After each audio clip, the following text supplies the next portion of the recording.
Order du jour. Orders of the day, Order du jour, Government Bills Commons, consideration at report stage of Bill C2, Tackling Violent Crimes Act. Order. There are 5 motions and amendments standing on the notice paper for the report stage of Bill C2. Motions numbered 1 and 3 to 5 will not be selected by the Chair, as they could have been presented in committee. The remaining motion has been examined, and the Chair is satisfied that it meets the guidelines expressed in the note to Standing Order 7615 regarding the selection of motions and amendment at the report stage. La motion numéro. Motion number 2 will be debated and voted upon. I shall now propose motion number 2 to the House. Mr. Comartin, seconded by Mr. Julian, moves that Bill C2 be amended by deleting Clause 42. Debate. The Honourable Member for Windsor-Tecumseh. Thank you, Mr. Speaker, and thank you for the ruling on this amendment being within the proper scope of the rules and admissible. Mr. Speaker, the amendment deals with a specific section of a very large bill, an omnibus crime bill, and specifically with that part of the bill that deals with the dangerous offender designation in the criminal code. Just quickly, the balance of the bill of C2 encompasses 5 separate pieces of legislation that were before this House in the previous parliamentary session. And the dangerous offender section at that time had a bill number of C27. It's now been incorporated into C2. We had commenced work on that in a special legislative committee prior to the prorogation. The prorogation by this government, of course, ended that bill, as it did the other 4, 3 of which, by the way, Mr. Speaker, were in the Senate, and the 4th one was out of committee at report stage in the House. So we've now, because of what I think a very foolish decision, but a very political decision on the part of the government, we are now having to go back through all of those 4 bills. And we have wasted a significant amount of time. This government is historically very proud to stand in this House and accuse the opposition parties of delay. And of course, what has happened here has been entirely at their feet, on their desk, and it's something they should be ashamed of. Mr. Speaker, to come back to C27 as it was then and now that part of C2, the dangerous offender section of the criminal code has a history going back in this country to 1978, at which time it was incorporated. And I think the point, and I don't think there's any disagreement about this, no matter which political party you belong to, that there are individuals in our society that we are not able to cope with in terms of rehabilitating them. They commit serious, oftentimes heinous, violent crimes against other citizenry of Canada, other residents of Canada. And when we use our traditional attempts to deal with them by way of prison terms, oftentimes psychiatric or psychological treatment programs, they are not successful. There are, and our psychiatrists and our psychologists, our best experts, admit there are a certain number, it's a very small number, but a certain number of individuals we simply, as a society, in terms of our psychological and psychiatric treatment modalities, are not able to treat them and rehabilitate them to the point where they are no longer a risk to society once released from our prisons. And so the dangerous offender section was introduced into the criminal code to deal specifically with those individuals. Mr. Speaker, since 1978, and this is research, very good research from the Library of Parliament, Since 1978, we've had 384 individuals. This was up until the spring of 2005, so it's a bit more now. We've had 384 individuals, all male, designated as dangerous offenders. It's interesting to note, Mr. Speaker, that of those 384, 333 as of April of 2005 were still in custody, were still in prison. Only 18 had been released and were on parole. The balance, Mr. Speaker, of approximately 33, I think, died in prison. And I think this is the point that we need to recognize.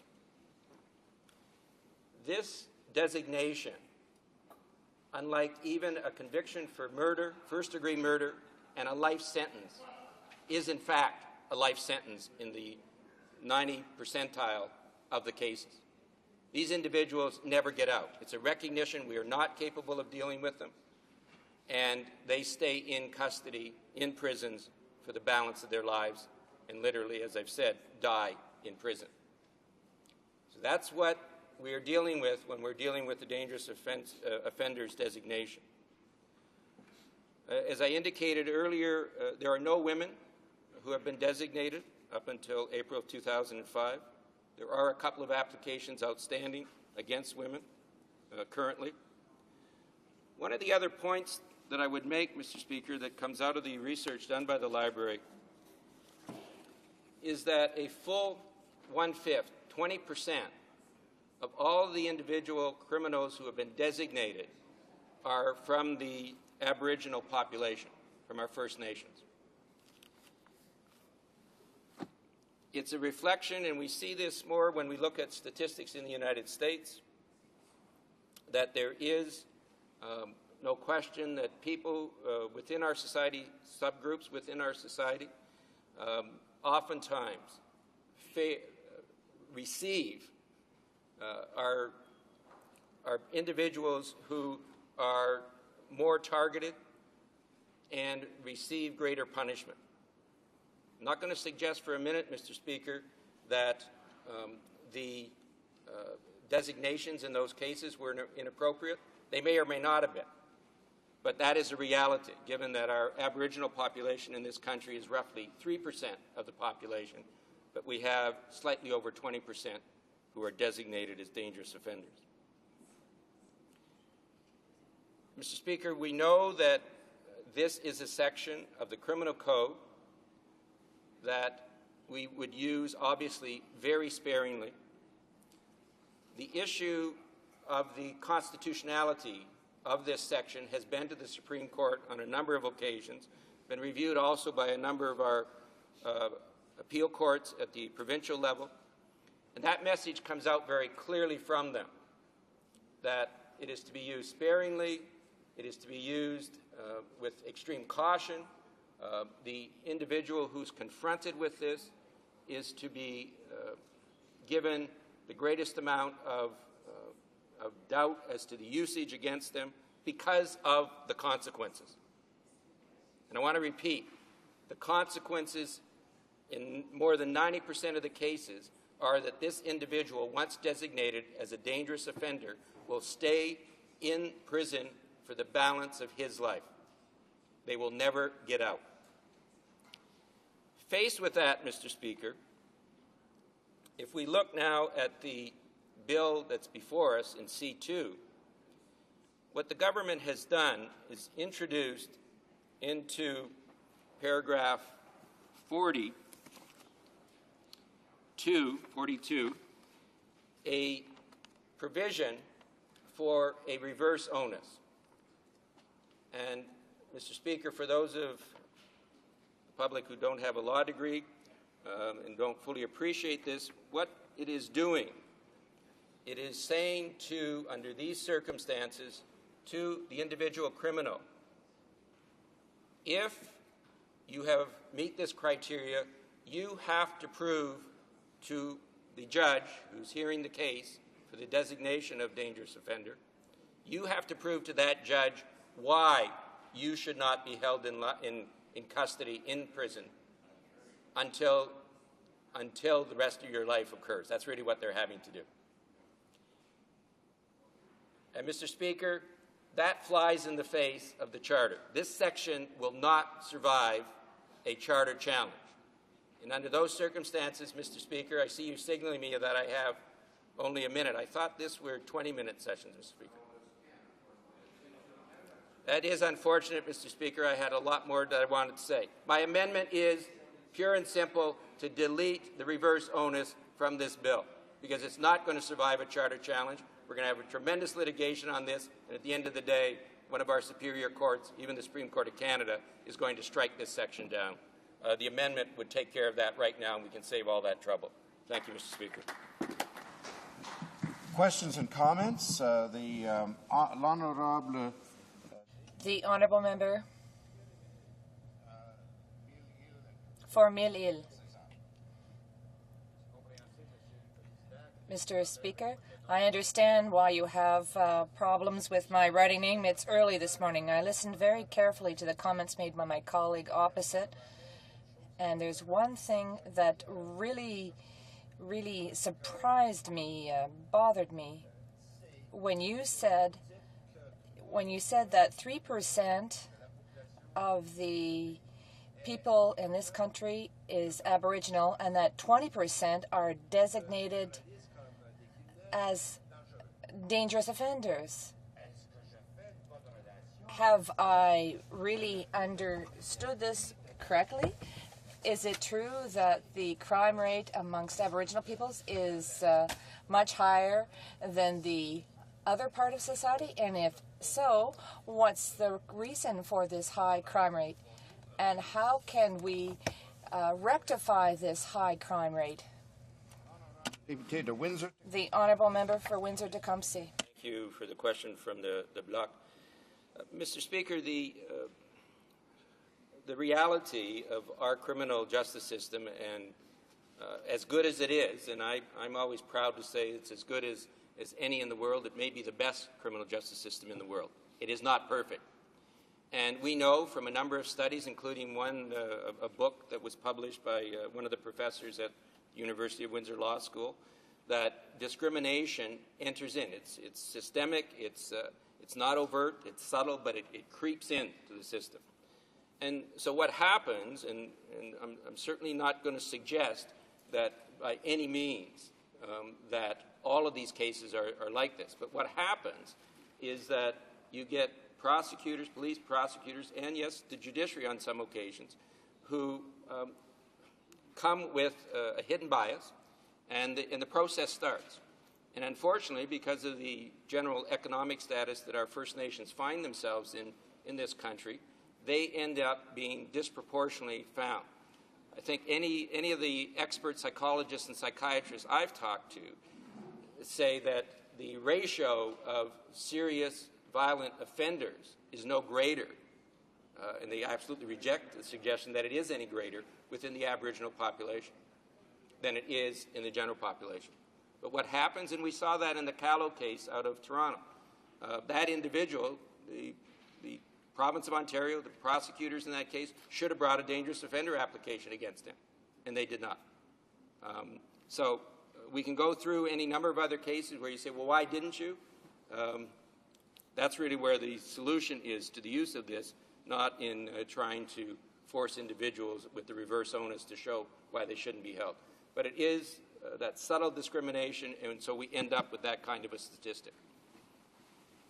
Questions and comments? The Honourable Member for Edmonton, Sherwood Park. Thank you, Mr. Speaker.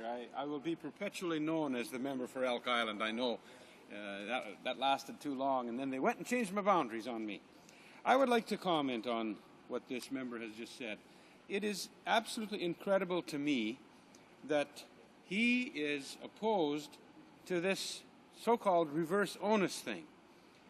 You see, the problem with his argument is that it seems as if, the way it's worded, the prisoner, the accused, has to prove why he should not be deemed a dangerous offender. But the fact of the matter, Mr. Speaker, is he's already proved it. He was arrested. He was charged. He was convicted once. Then he was arrested, charged, and convicted twice. And then he was charged and convicted the third time. He's already proven it. I don't know why this member feels that that somehow is an unreasonable thing to say, well, now you've proven yourself to be dangerous. We are now going to classify you as a dangerous offender, which is what you've proven that you are. And unless you can somehow show, so really what this reverse onus does is it gives him yet one more chance at that stage. Surely he wouldn't be against that. Thank you, Mr. Speaker. A member for Windsor-Tecumseh. Well, Mr. Speaker, that is just too simplistic. Although I do know the members from Sherwood Park, because my son is living in his riding, so I know he's from Sherwood Park, and I have a great deal of respect for him. But his analysis is just simply too simplistic. I want to go back. This section is to be used, our courts have made this very clear, because of its consequences, rarely. And I just want to give him one example of sort of the deficit of this bill. There's a provision in here. You have to be convicted of 3 offenses, Mr. Speaker, that get you more than 2 years in prison. But one of the offenses that's included in the list, right in C2, is assault causing bodily harm. Mr. Speaker, that can be a fairly minor assault, and I don't want to take away. Any assault is obviously extremely offensive to the individual victim, and I recognize that.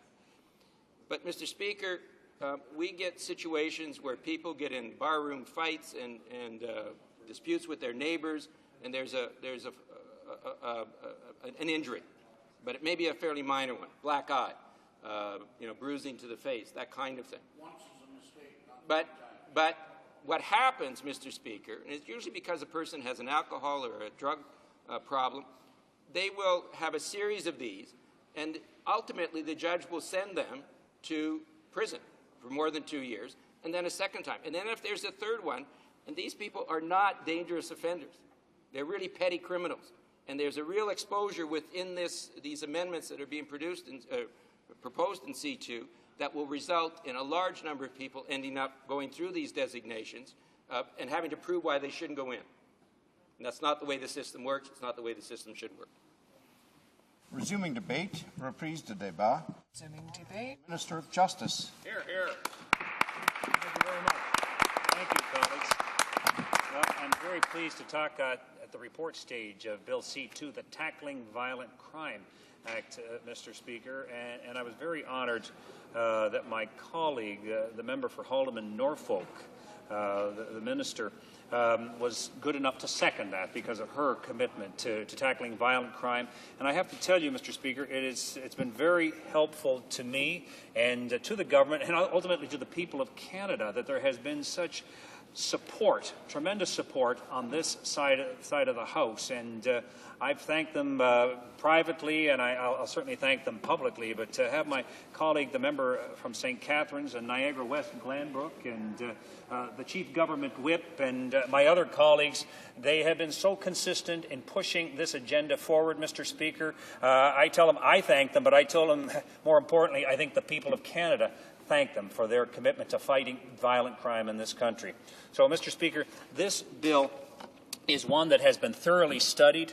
That's one part I agree with the honourable member from Windsor-Tecumseh, that, yes, a number of these items, but I think that anyone looking at the record of these particular bills will agree with me that the government was on its own last spring trying to get these things through. We had 5 bills. Those bills had been kicking around since the beginning of this Parliament. They were thoroughly studied. Some of them were in the House of Commons for over a year. None of them got passed. And so, I mean, I can say to the members of the NDP, I tell you what, it would have been real helpful last spring if they had been sending a message down to the Senate. I made this point about the Liberals. If they had picked up the phone or walked down the hall to get some of these things through or helped us to expedite these in the House of Commons, it would have been very, very helpful. But, you know, they were all clear that it was our problem. If you want to tackle violent crime, you want to get your bills through, well, that's your problem. And so, yes, it was a bit of a problem, Mr. Speaker, that these 5 bills, all of which would help make our communities safer, make safer streets in this country, that would stand up for innocent victims of crime, they did not get through. So, Mr. Speaker, what we did over the course of the summer, we put them all together and we reintroduced them into the House of Commons. And I know the committee has done very good work in terms of getting witnesses before them to hear what they have to say. And those witnesses, some of them were representatives of the police forces in this country. There was the prosecutorial perspective, the Bar Association's legal academics, and of course I was pleased to appear myself with representatives of the Department of Justice. So I think it was good, Mr. Speaker. We reintroduced again our proposal to have minimum prison sentences for serious and repeat firearms offenders, 5 years for your first offense, and if you don't get the message, it's 7 years the second time around. But I think it sends the correct message that guns are a problem when they're used in the commission of a crime. Now, in addition, we introduced a bill, and it's in this one too, the Tackling Violent Crime Act, a reverse onus on bail. We propose to strengthen the bail system so that those charged with serious firearms offenses are kept in custody before trial unless they can prove that they won't pose a threat to the public. And I can tell you, Mr. Speaker, I've had people from coast to coast in this country tell me, yes, that sends out the right message to victims and to neighborhoods and to witnesses to have that provision in there. Impaired driving, getting rid of things like the 2-beer defense that was so problematic to people trying to prosecute impaired driving. And yes, you bet. No question about that. There are good provisions in there, Mr. Speaker. One of my favorites, the age of protection, raising the age of protection from 14 to 16 years of age to protect 14 and 15-year-olds from adult sexual predators. Somebody said you're trying to get laws into the 21st century. That's something left in the 19th century. This should have been changed a long time ago. It didn't get changed in the spring, but we are absolutely committed and determined that it's going to get passed, Mr. Speaker. So that is part of this bill. Now, the other part, Mr. Speaker, it relates to dangerous offenders. And again, Mr. Speaker, what we have done, I believe, is very, very reasonable. We've asked for a declaration to be made by the Crown Attorney advising the court whether they are going to bring a dangerous offender application. This declaration is intended to ensure a more consistent use of dangerous offender sentences by Crown's Attorney in all jurisdictions. I think it's reasonable, Mr. Speaker, and I think it's a step forward in the right direction. Again, though, what we have said, and again, I think most Canadians would agree with us, that an offender convicted of a third designated offense. Now, that's somebody who's convicted of a third serious offense. A narrow and proportionate list of the 12 most violent and sexual offenses will trigger a dangerous offender designation. They will be presumed to be a dangerous offender unless they can prove otherwise. Now, these are individuals who have been convicted 3 times, Mr. Speaker. All we're saying is that the onus is on them to show why they should be presumed to be a dangerous offender. And I believe most Canadians would say that is very, very reasonable. My colleague from St. Catharines says all Canadians. No, you heard from the NDP, they don't support this, so it can't be all Canadians. But I think most Canadians will say, yes, you're on the right track in terms of protecting Canadians. But, Mr. Speaker, I want to be absolutely clear to the honourable members and to the members of this House. We indicated, Mr. Speaker, when we introduced this bill, that any attempt to sabotage this bill, any attempt to gut it, or water it down, that we would consider this a confidence measure. So I don't want there to be any misunderstanding in this House at all. If the NDP amendment passes to take this out of this bill, we will consider that a confidence measure, And, Mr. Speaker, we will go to the people of Canada and let them decide if they want to get serious about fighting violent crime in this country. So let there be no mistake, Mr. Speaker. Thank you. Questions and comments? The honourable member for Windsor-Tecumseh will start. Just in terms of my comment, Mr. Speaker, we don't have a great relationship with the Senate, so I don't know if the Minister of Justice appreciates that. So it's rather difficult for us to pick up the phone and call them since we don't talk to them. We just want to abolish them.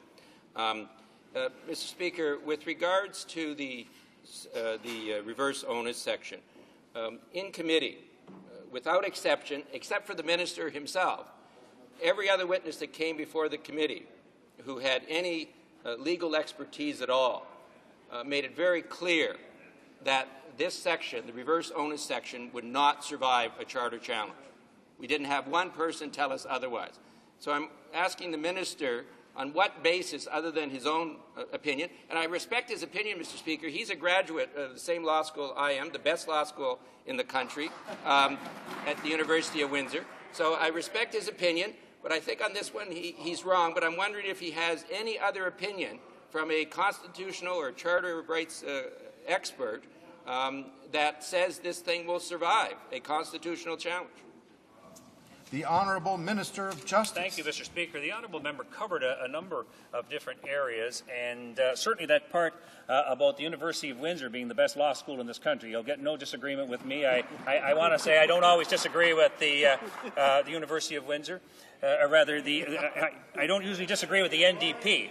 I was thinking of the honourable member for Brant. He knows what I'm talking about, and we can have a unanimous motion on that if we came to that. In any case, Mr. Speaker, with respect to, first of all, he mentioned that he has no relationship with the Senate, but I think he'll admit, because I remember seeing in print comments from him that if we had introduced the other four, that they would go easily through the system. Well, it's not that easy, and that's what I was saying. If there's any help we could have gotten last spring, if there's any help that we can get this fall in getting those through both houses of Parliament, that would be much appreciated. But with respect to the constitutionality of these, I'm sure he heard from the officials at the Department of Justice, and I presume he asked that question of them, because in my consultations and my examination of this bill, Mr. Speaker, I always watch for two things, and they're very, very important to me. Of course, I want every piece of legislation to satisfy the Canadian Charter of Rights and Freedoms, and of course, I want to make sure that it complies with the Canadian Bill of Rights. Both those documents, of course, are very important, and I have satisfied myself. Indeed, I would not have introduced the bill into Parliament, Mr. Speaker, if I didn't believe that it satisfied both those important documents.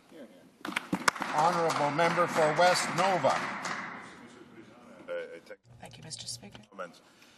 Could he clarify for Canadians when he talks about the areas 12, I think he said, of the most violent crimes, that 3 offences, are the 3 offences in that category, and that it could not be somebody who's had 1 offence in that category and then 2 lesser infractions since? And the second question, if he has time, his expert at testimony, Mr. Stanley Cohen, said that the legislation in question was not manifestly unconstitutional. Not being a graduate of any law school, I'm not sure what that means. I'd like him to explain it, and it sounds to me rather weak and not a full-fledged endorsement. So I would ask if the minister could clarify those comments. The Honourable Minister of Justice. Yeah, I would be pleased to provide the honourable member with a graph so that he has the exact enumeration of all the designated offences within the dangerous offender section. But more importantly, he asked whether it doesn't manifestly, it does not manifestly comply with the. I can tell you, Mr. Speaker, whatever the wording of that was, I think I got the gist of it. I can tell him that I believe this complies with the Charter of Rights, and I believe this complies with Mr. Diefenbaker's Canadian Bill of Rights. And I can tell you that there's no legislation that certainly I would lend my name and my office as Minister of Justice, or on behalf of the government, would we introduce any piece of legislation that we were not convinced complied with the Charter of Rights and the Canadian Bill of Rights. So I hope that satisfies the honourable member. Honourable member for Bruce Grey, Owen Sound, a brief question. Well, thank you very much, Mr. Speaker. It's a great pleasure for me today to stand behind our Justice Minister here and speak in support of this great bill that he's put forth. And I can tell you, Mr. Speaker, that over the last couple of years, people in my riding and through surveys that I do, the number one issue has simply been tough on crime. And you know, a recent survey that I just did came back, and it's no longer on the list. People in my riding are so happy what's been put forth here and know that we're going to do some good things, what have you. So I'd like the Minister just to explain a little bit more for our colleague from Tecumseh why somebody that's committed 3 dangerous crimes, you know, he's obviously designated himself as a dangerous offender, why he should have to explain to the rest of us in this country why he isn't any longer. The Honourable Minister of Justice, a brief response. Certainly, Mr. Speaker. What we're doing, all we do is put the onus on that individual to explain why they're not a dangerous offender. All the protections that you might expect, Mr. Speaker, in terms of rebutting that are available to that individual. But you know, I don't want to leave this topic without saying something about the member for Huron, Bruce Gray. Now, I've had the honour of knowing that man, Mr. Speaker, for 10 years. I knew him as mayor of Keppel Township. He was the warden of Grey County, and he's had a distinguished political career. And I can tell you, Mr. Speaker, in the 10 years that I have known him, he has been very consistent in his opposition to the proliferation of violent crime in this country, and has been supportive of every measure to make the streets of this country safer. And I have to tell you, Mr. Speaker, I have to thank him publicly for that support, because it certainly made my job and the job of this government a little easier. Resuming debate, reprise de débat, l'honorable. Resuming debate, the honourable member for West Nova. Thank you, Mr. Speaker. I'm happy to debate this bill and the amendment introduced by the New Democratic Party. The Conservative government has stated that the Liberal Party, through this Senate, has slowed down the passing of some bills. This is not quite correct. During the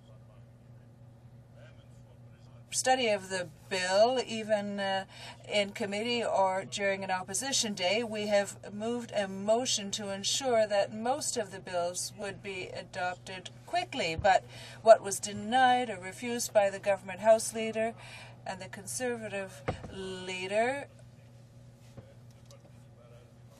was because they wanted the optics to be different. They wanted people to think that the Liberals didn't want to move ahead with certain bills dealing with crime or law and order. Look at the bill that it modifies, the bill that it would amend. We as a party have indicated and continue to indicate that we support the bill before the House.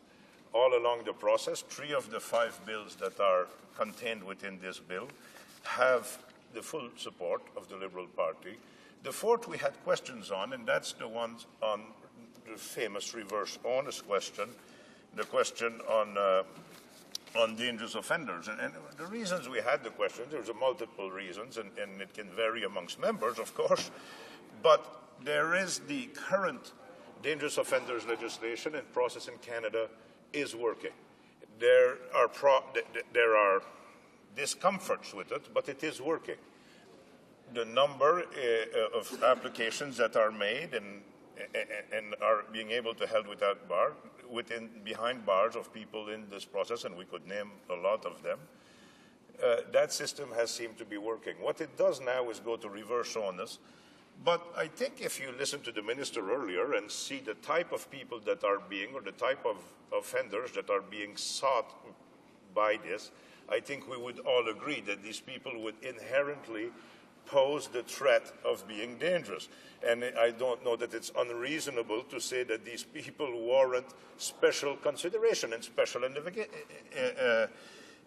identification or special consideration. If somebody has had 3 offenses, indicted 3 times on the same and found guilty on those areas of very dangerous criminal activity, that they warrant special consideration, I don't think one would argue. We had the consideration of the Charter of Rights, whether this was within the Charter of Rights and whether it would meet constitutional challenge. We are somewhat assured by the presentation that happened at committee by Mr. Stanley Cohen, Senior Counsel General, Human Rights Law Section, Department of Justice. I still have a little bit of reservation about the question of that it's not manifestly unconstitutional, but I won't spend too much time on that, not being an expert in the matter.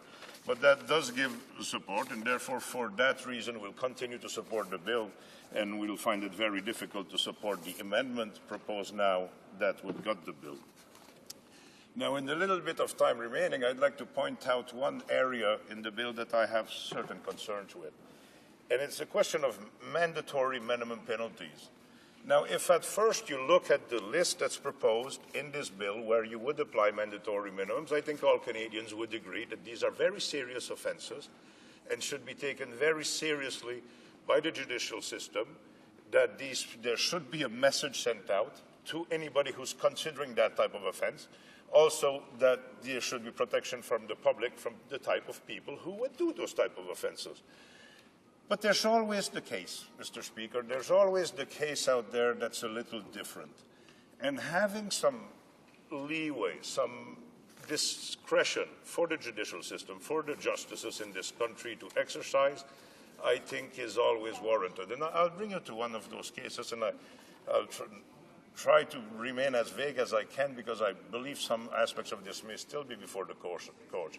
But a few years ago in a community, insular community in New Brunswick, not that long ago, there was one house in that community where there was a lot of allegations of criminality, of drug sales, of illegal weapons, all sorts of problems were happening there. And there was a huge frustration by the community that the RCMP or the police system were not able to take care of the problem and not able to provide security to the community. That came to a point when there was a blow-up in the community. There was some, although nobody, I believe, was shot at, there was some gunshots fired. There was a house that was burned. There was a vehicle that was burned. And charges were filed by the RCMP. And so if I'm looking at that case and look at those people, I can't condone the actions they did. I don't believe in vigilante justice. But I sort of understand the situation that they were into, and there's some compassion from me in that regard. And I wonder if justice is served if I look at the prescriptive list of penalties and say that these people, because they were part or party of that activity, all should be incarcerated for 2 or more years. Will justice be served? Will we provide more security to the communities? Or will we have an adverse negative effect on those communities, breaking up of those families and all those questions? Now, I'm not the judge in that, and I'm not a legal expert. But I have enough confidence in our judicial system that we could, in my mind, have some leeway for justices to be able to look at the situations around a similar case like that and not necessarily have a system that is that prescriptive. On the impaired driving question, we offered to move that along as quickly as possible. There was no holdback from ourselves. The holdbacks were, I think, another one on this list was at the committee, but the House leader in the committee would not bring that bill before the Senate. It had to be, at the Senate. It had to be brought by an opposition member on the Senate floor. You know, the Conservatives make a lot of these bills being stalled, but there was a lot of willingness by themselves to stall those bills. It made their life a lot easier and their arguments a lot easier. So we, of course, support the drug-impaired driving. I don't know that there's any set of laws that you can do that's going to solve the whole situation. But I believe you have to have a set of laws and penalties that discourage people from doing it. And it's had an effect. As we've made the laws stricter, both federally and provincially, in the areas of drunk driving, we have seen a great reduction. And we see it in the population. We see it understood by the population that it is unacceptable behavior. And great credit to that is not only to the people who put the laws and to apply the laws, but it's organizations like Mothers Against Drunk Drivers, who have done a great job of sensitizing the population and getting them to understand that when you get behind the wheel of a motor vehicle and that your competencies are reduced because of alcohol or drugs, it's not unlike walking around with a loaded gun. You do take the chance of causing serious harm. And we all know them in our communities, people who have been hurt by that serious harm. And we know people who've caused that harm. We know people who have been in accidents because of drunken driving and who themselves have been seriously harmed. And my hat goes to all of them who, after having done that and lived through that go around to the schools and talk to young people and educate them without excuse as to what they have done, and tell the kids, show the kids what the risk of that type of behavior is. And I'm much encouraged in our communities to see the young people take a very responsible approach. The designated driver rules, the safe graduations, all those other activities that are out there that young people are living up to and espousing. And I think that's a great advance in our communities. When we look at the current dangerous offender legislation and how it is, my empathy goes to the family of the victim of those people who are now being held behind bars on those dangerous offender. I understand the concerns that they have. When those offenders have to come up every few years, they have a right to apply for bail, and they're always refused, but they have the right to apply. And we know the very difficult cases that the families are again put through the stress, where they have that concern that these people could be freed, or they have to relive looking at the evidence again, or appearing themselves, or being present when that appeal is heard. And it's very costly to them emotionally. But I thank them, because freedom has a cost, has a huge cost. The right to appeals and the right to hearings of even the worst elements of our society are parts of the rights that protect all of society. And unfortunately, the cost of freedom are borne not always evenly, but a lot disproportionately towards the victims in the case of criminal justice. And we know the cost of the military in the cases of our freedoms generally. So, Mr. Speaker, with that being said, I think it will be difficult for us to accept the amendment proposed by the New Democrats, and we'll continue our support for this bill. Thank you, Mr. Speaker. Questions and comments? The Honourable Member for Windsor-Tecumseh. Thank you, Mr. Speaker. Mr. Speaker, I know the member from Nova, West Nova, was not on the committee as this went through, but and I don't know how much of the history of that part of the bill that deals with the dangerous offender designation, but when the bill was originally introduced as C-27, the spokespersons for his party spoke very strongly against it, along the same lines of what this amendment is intending to do, which is to make sure it complies with the Charter of Rights and Freedoms. And so and then at committee, that same spokesperson, their member from Montreal, heard the same evidence I heard from all of the experts, all of the people with legal backgrounds, with the exception of the justice officials and the minister, that this, in fact, was not going to pass muster as far as the standard set by the Charter. So my question to him is, has his unwillingness, or his party's unwillingness to support this amendment, is it motivated entirely by the fact that this is a confidence motion, or is there some other reason why they're opposed to it?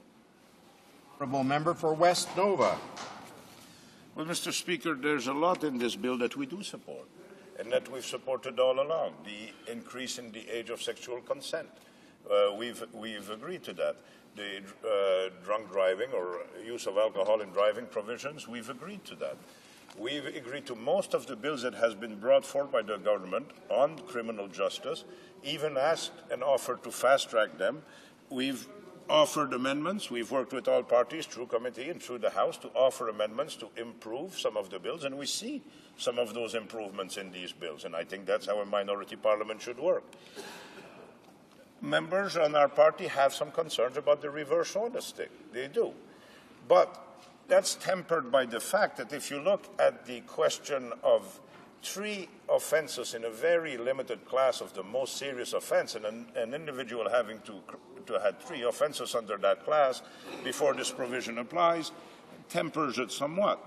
And then when you look at the expert of Mr. Cohen, the expertise of Mr. Cohen provided at the committee, while I'm no constitutional expert and I don't have the distinction of the member of being one of the most intelligent parliamentarians and not a graduate of a law school, I am concerned about the question of manifestly unconstitutional. I don't know how strong that is in giving us confidence that it meets the charter, would meet charter challenges.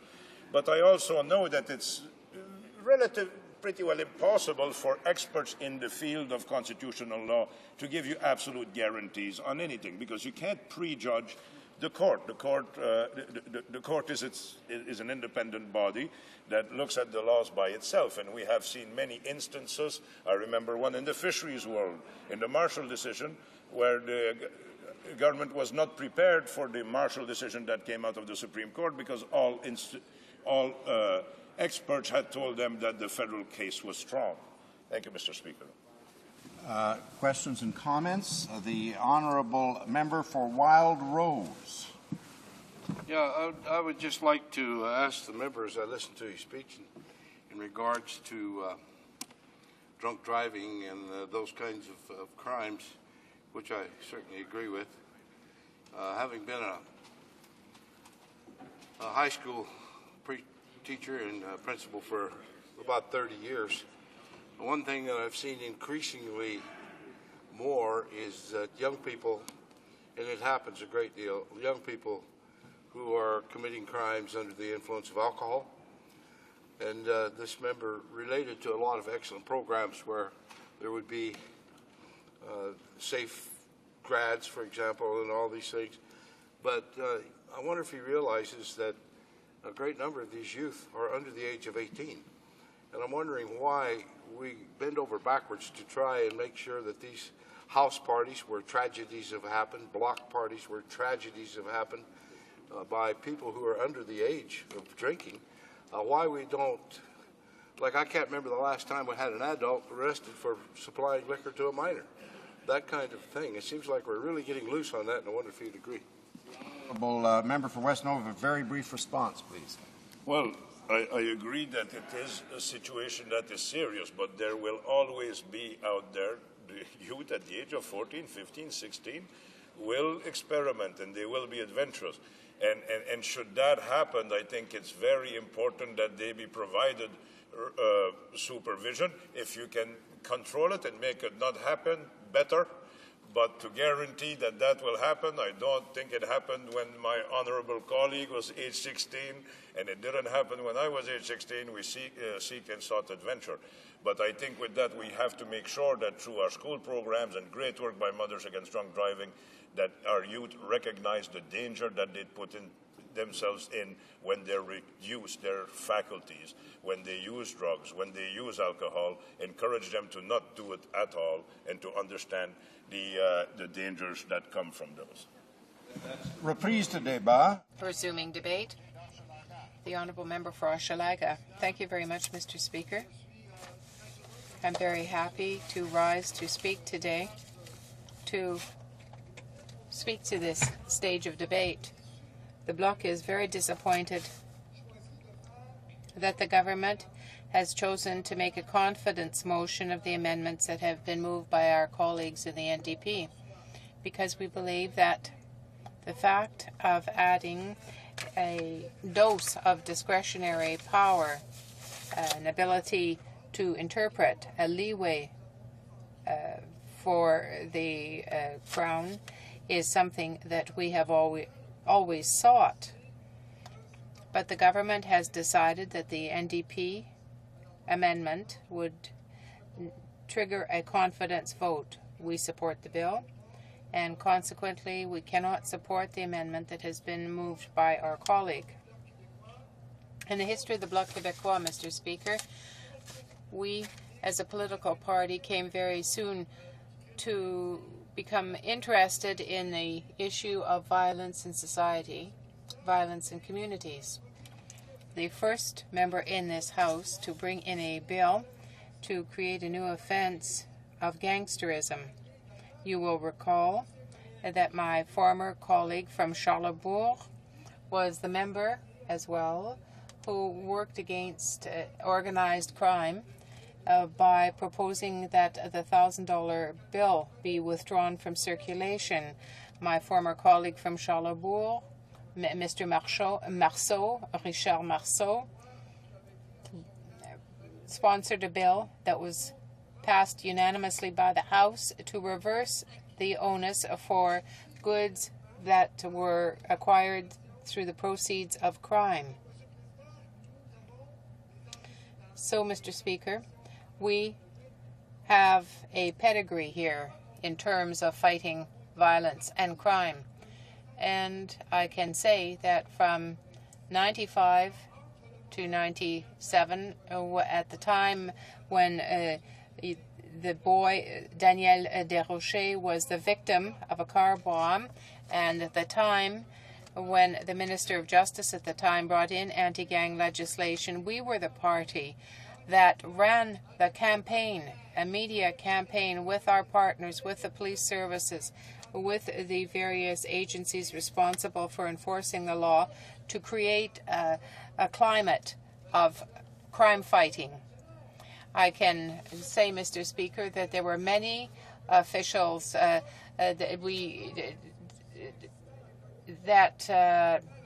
we had to make aware of the need for fighting biker gangs like the Banditos, the Rockers, the Rock Machine, and so on.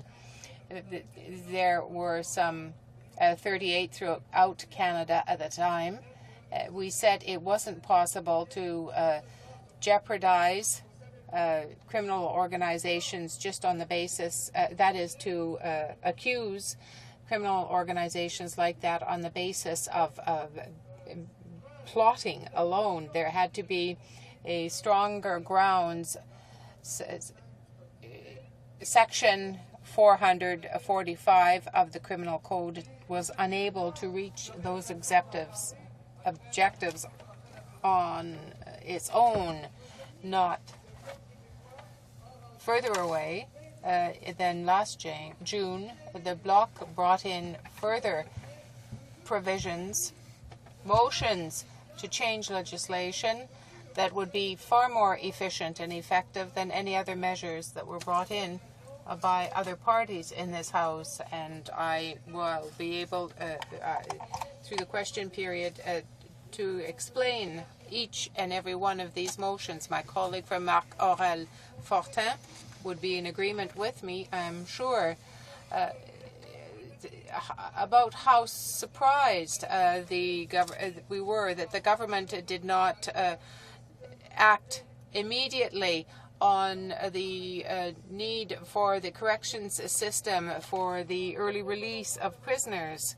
We understand, therefore, Mr. Speaker, why with this paroles system as it stands now, that there are people who do not participate in programs, and yet it seems that there is no mandatory review of the notion of merit of rehabilitation. These are some of the types of amendments that we would have liked to have seen in this bill. We feel that they would be far more effective than having a philosophy of mandatory minimum penalties. I see, Mr. Speaker, you're indicating that it is a question period, so the gods are smiling at me. I will have at least one question. Apologize for adopting the member, but now it is 11 o'clock, so it is now time for statements by members. Arnia Lampton. Mr. Speaker, today I would like to recognize the importance of sport for people with an intellectual disability by supporting the declaration of November 2007 as Special Olympics Month by Special Olympics Canada. There are more than 800,000 Canadians with an intellectual disability. Special Olympics Canada is a national, not-for-profit grassroots organization that seeks to enrich lives by providing sport training and competition opportunities to 31,000 athletes. They are supported by more than 10,000 volunteers. In the spirit of Special Olympics Month, I call upon all Canadians to set aside some time to think about their families and communities and how they can make a difference in the lives of persons with an intellectual disability. Thank you, Mr. Speaker. The honourable member for Oak Ridges Markham. Thank you very much, Mr. Speaker. On November 14 marked World Diabetes Day. The Juvenile Diabetes Research Foundation launched a campaign across Canada to urge the federal government to commit to funding for type 1 diabetes research in the budget of 2008. After meeting with several constituents regarding diabetes, I was surprised to learn that globally, Canada has a third highest occurrence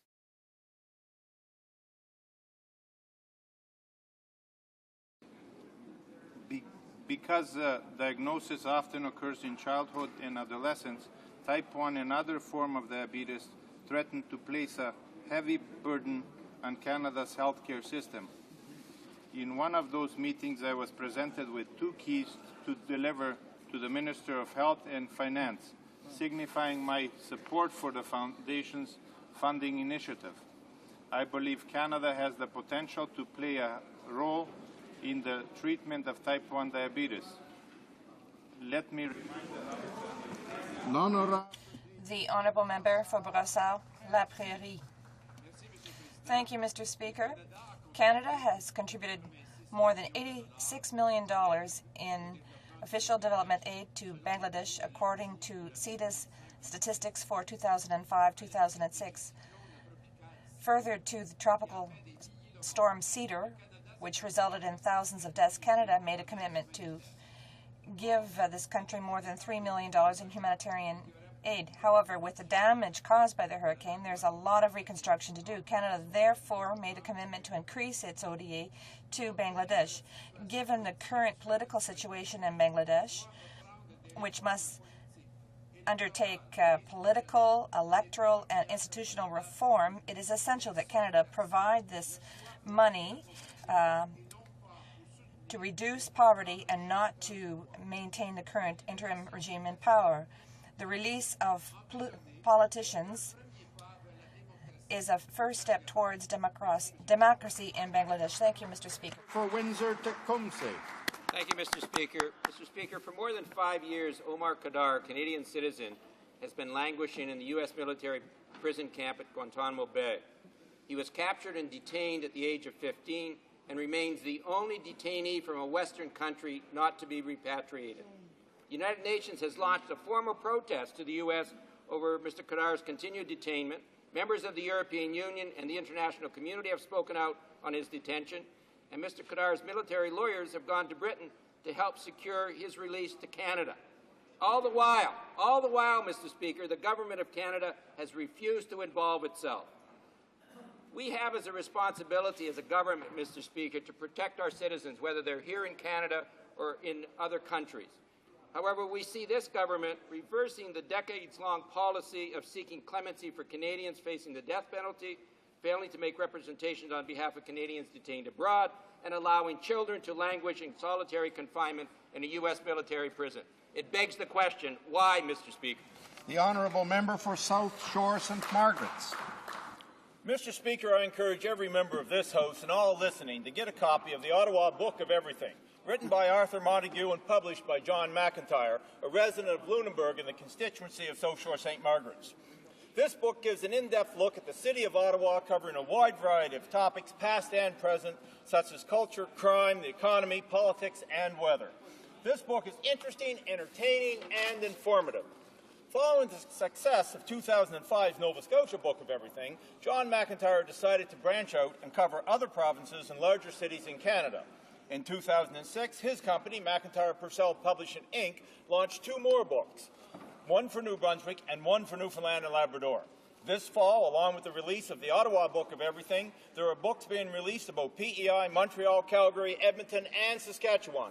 Mr. Speaker and colleagues, if you don't have a copy of this book, you need one. Yeah. Honourable member for Beaches, East York. Mr. Speaker, I rise today to express my condolences to the family members and individuals who lost loved ones in a recent cyclone that struck Bangladesh. This devastation has left more than 3,000 people dead and destroyed over 500,000 homes. The Red Cross and Red Crescent are doing a great work to raise money to send to the devastated region. As former minister, I have dealt with major natural disasters around the world and understand the importance of immediate assistance in order to prevent further deaths as a result of the spread of disease. I urge the government to ensure that all assistance is given to the people who need it most, and I request the Government of Canada to expedite immigration applications already filed in order to achieve family reunification more quickly. On behalf of the thousands of Bengalis in my riding and across the country, I stand with you in this time of sadness, and I extend my most sincere condolences and offer any assistance I can in helping to reunite family members. Thank you. The Honourable Member for Beauport Limoilou. Mr. Speaker, on November 25th, we decided to make this a day to fight against violence against women. Violence destroys families, it destroys communities, and weakens our justice system. It doesn't have any limits. Age, race, income, geographic place, or social ranking. Who amongst us have never been touched by violence against women? On the day of this day to fight against violence, we must think about these women and daughters who, throughout the course of history, in the past and today in Canada and throughout the world, are victims of this horrible evil that goes throughout our society. Let's take concrete action in our personal lives and in our communities to put an end, once and for all, to all forms of violence against women, girls, and particularly young girls. The Honourable Member for Chicoutimi-Le-Fjord. Mr. Speaker, recently the member for Roberval-Lac-Saint-Jean and critic for the forestry file in Quebec supported the workers of Abitibi-Bowater and Dolbeau-Mississauga, telling them that he would help them. Unfortunately, by voting against the block motion to resolve the forestry crisis and the manufacturing crisis, he turned a deaf ear to the demands of the workers. On the weekend, the president of the FTQ in Saguenay-Lac-Saint-Jean, the president of the Sawmill Union in Abitibi-Bowater, and the prefect of the RMC, Le Domaine du Roi, all denounced the double-speak of the member from Roberval-Lac-Saint-Jean. The forestry sector will not be able to sustain the inaction of the Conservative government for much longer. The member must recognize that he made a mistake by voting against the Bloc Québécois motion to help the forestry sector. He should now join us and put pressure on his government. Thank you, Mr. Speaker. The Honourable Member for Palliser. Mr. Speaker, Sunday is the 95th Grey Cup, featuring the Green Machine, Saskatchewan's beloved Rough Riders versus the Winnipeg Blue Bombers. In the heart of the CFL, Rider pride has never been stronger. Today is Green Day, and the Rider Nation is descending upon Toronto for a Prairie Party to remember and for a victory that all Rider fans will cherish forever. Last night, our QB, Kerry Joseph, was named the CFL's outstanding player. He will triumph over a young Dinwiddie, who will be dominated by the big Rider D and have to watch Scott Schultz's moose jaw stomp all day long. On behalf of all Saskatchewanians and the entire Rider Nation, congratulations to everyone in the Rough Rider organization on a very successful 2007 campaign. We can't wait to see the cup paraded through Regina by Gaynor the Gopher and the whole team next week. To Bomber fans, thanks for coming out. Go, Riders, go! Honourable Member for Don Valley East. Mr. Speaker, I rise today to recognize the volunteer efforts of a constituent of Don Valley East, Mr. Jan Arrow, who served with the Canadian Executive Service Organization in Belgrade, Serbia. During his assignment, Mr. Arrow used his experience as a human resource professional to assist the development of a local company that is emerging in a struggling economy. This year, Canadian Executive Service Organization is celebrating its 40th anniversary. Since 1967, highly skilled Canadian volunteers have been using their professional expertise and experience to help others achieve their goals. Mr. Speaker, volunteers like Jan place Canada highly on the international stage. Mr. Arrow and his fellow volunteers have truly earned Canada a reputation as a caring and compassionate country. Thank you, Mr. Speaker. The honourable member for Louisville. Mr. Speaker, the Bali International Conference on Climate Change will be held from December 3rd to the 14th, 2008. Our government will demonstrate once again the leadership it will use to get all of the nations to reach a global solution. Canadians will recall the leadership of our Prime Minister during the Berlin conference. During this meeting, one of the main topics discussed was the need to find an agreement to reduce greenhouse gases involving all big emitters, including China, India, and the United States. The Minister of the Environment met with the Indonesian Special Envoy yesterday to discuss climate change and told him that Canada is convinced that any future agreement must provide for binding commitments for all big emitters with respect to greenhouse gases. Our government will serve the interests of Canadians against the negligence of the Liberals and the powerlessness of the Bloc. Speaker, in Burnaby, New Westminster and across the Lower Mainland, the lack of affordable housing is causing a crisis. Across Canada, hundreds of thousands of Canadians are without homes, and many more families are in a precarious state where keeping a roof over their head is becoming a greater and greater challenge. Given that 2/3 of Canadian families have lost income since 1989, the housing crisis is inextricably linked to the income crisis that Canadians are experiencing.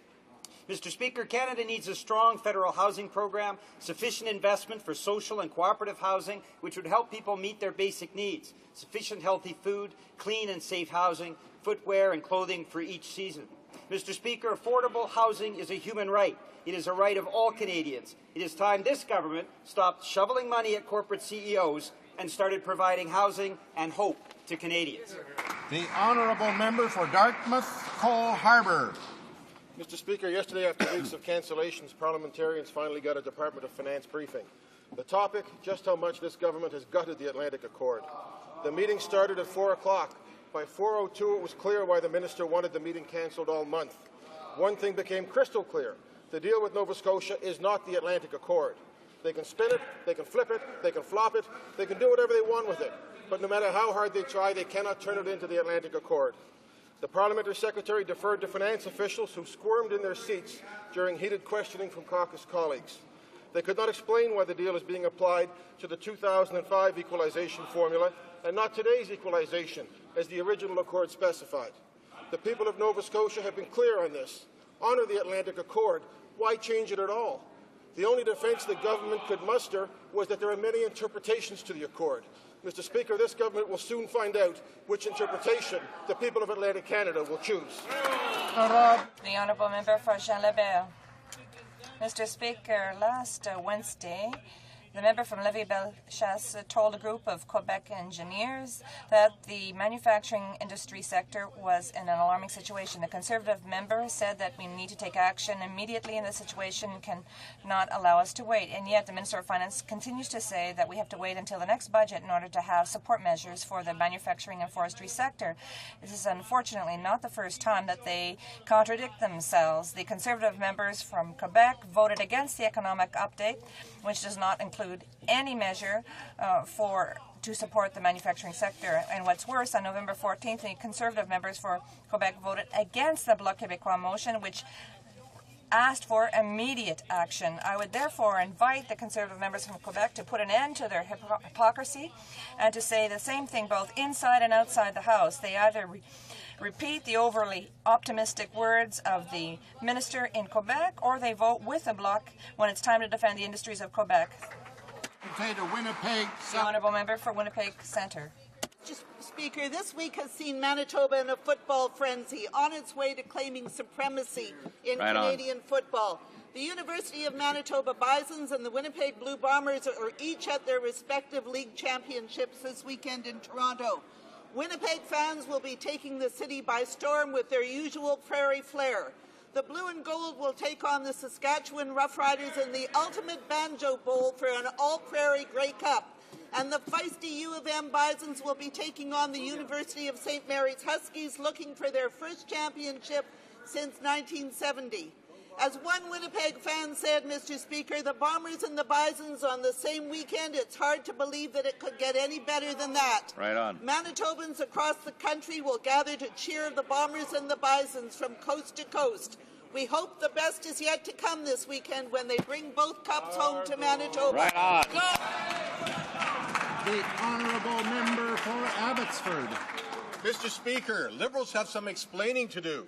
BC is the most underrepresented province in the country. Our MPs represent 15,000 more constituents than do MPs from other provinces. That's unacceptable, and we've acted after 13 long years of Liberal inaction. This week we introduced a law which increases the number of BC MPs by 7.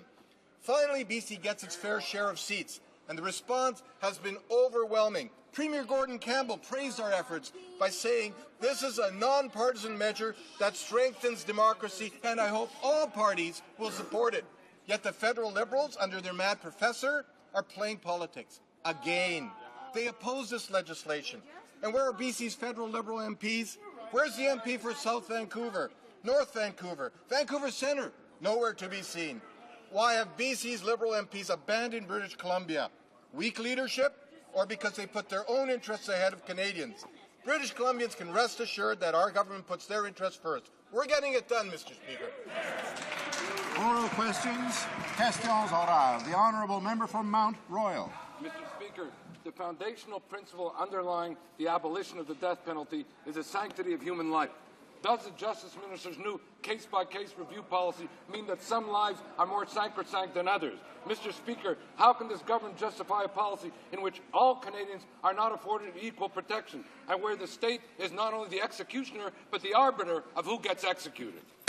The Honourable Minister of Justice. Well, Mr. Speaker, we indicated that yesterday and in previous days that an individual who gets convicted of multiple murders or a mass murderer can no longer count on the Canadian government to necessarily intervene where an individual has been tried in a democracy that adheres to the rule of law. So, Mr. Speaker, I think we've been very clear on that, and we'll look at each case.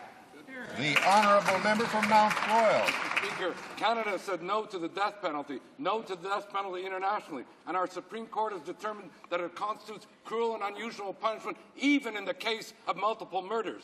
Mr. Speaker, the government has said that it won't intervene because the U.S. is a democracy with the rule of law. Mr. Speaker, why don't the Conservatives give credence to our democracy, to our rule of law, to our Charter of Rights, and to our Supreme Court decision?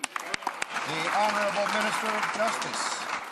Well, Mr. Speaker, we're actually sticking up for a lot of people, Mr. Speaker, who aren't always heard. Now, I noticed yesterday the Leader of the Opposition said that he had written to a letter to the Governor of Montana about this double murder, and I just ask this question of the Honourable Member.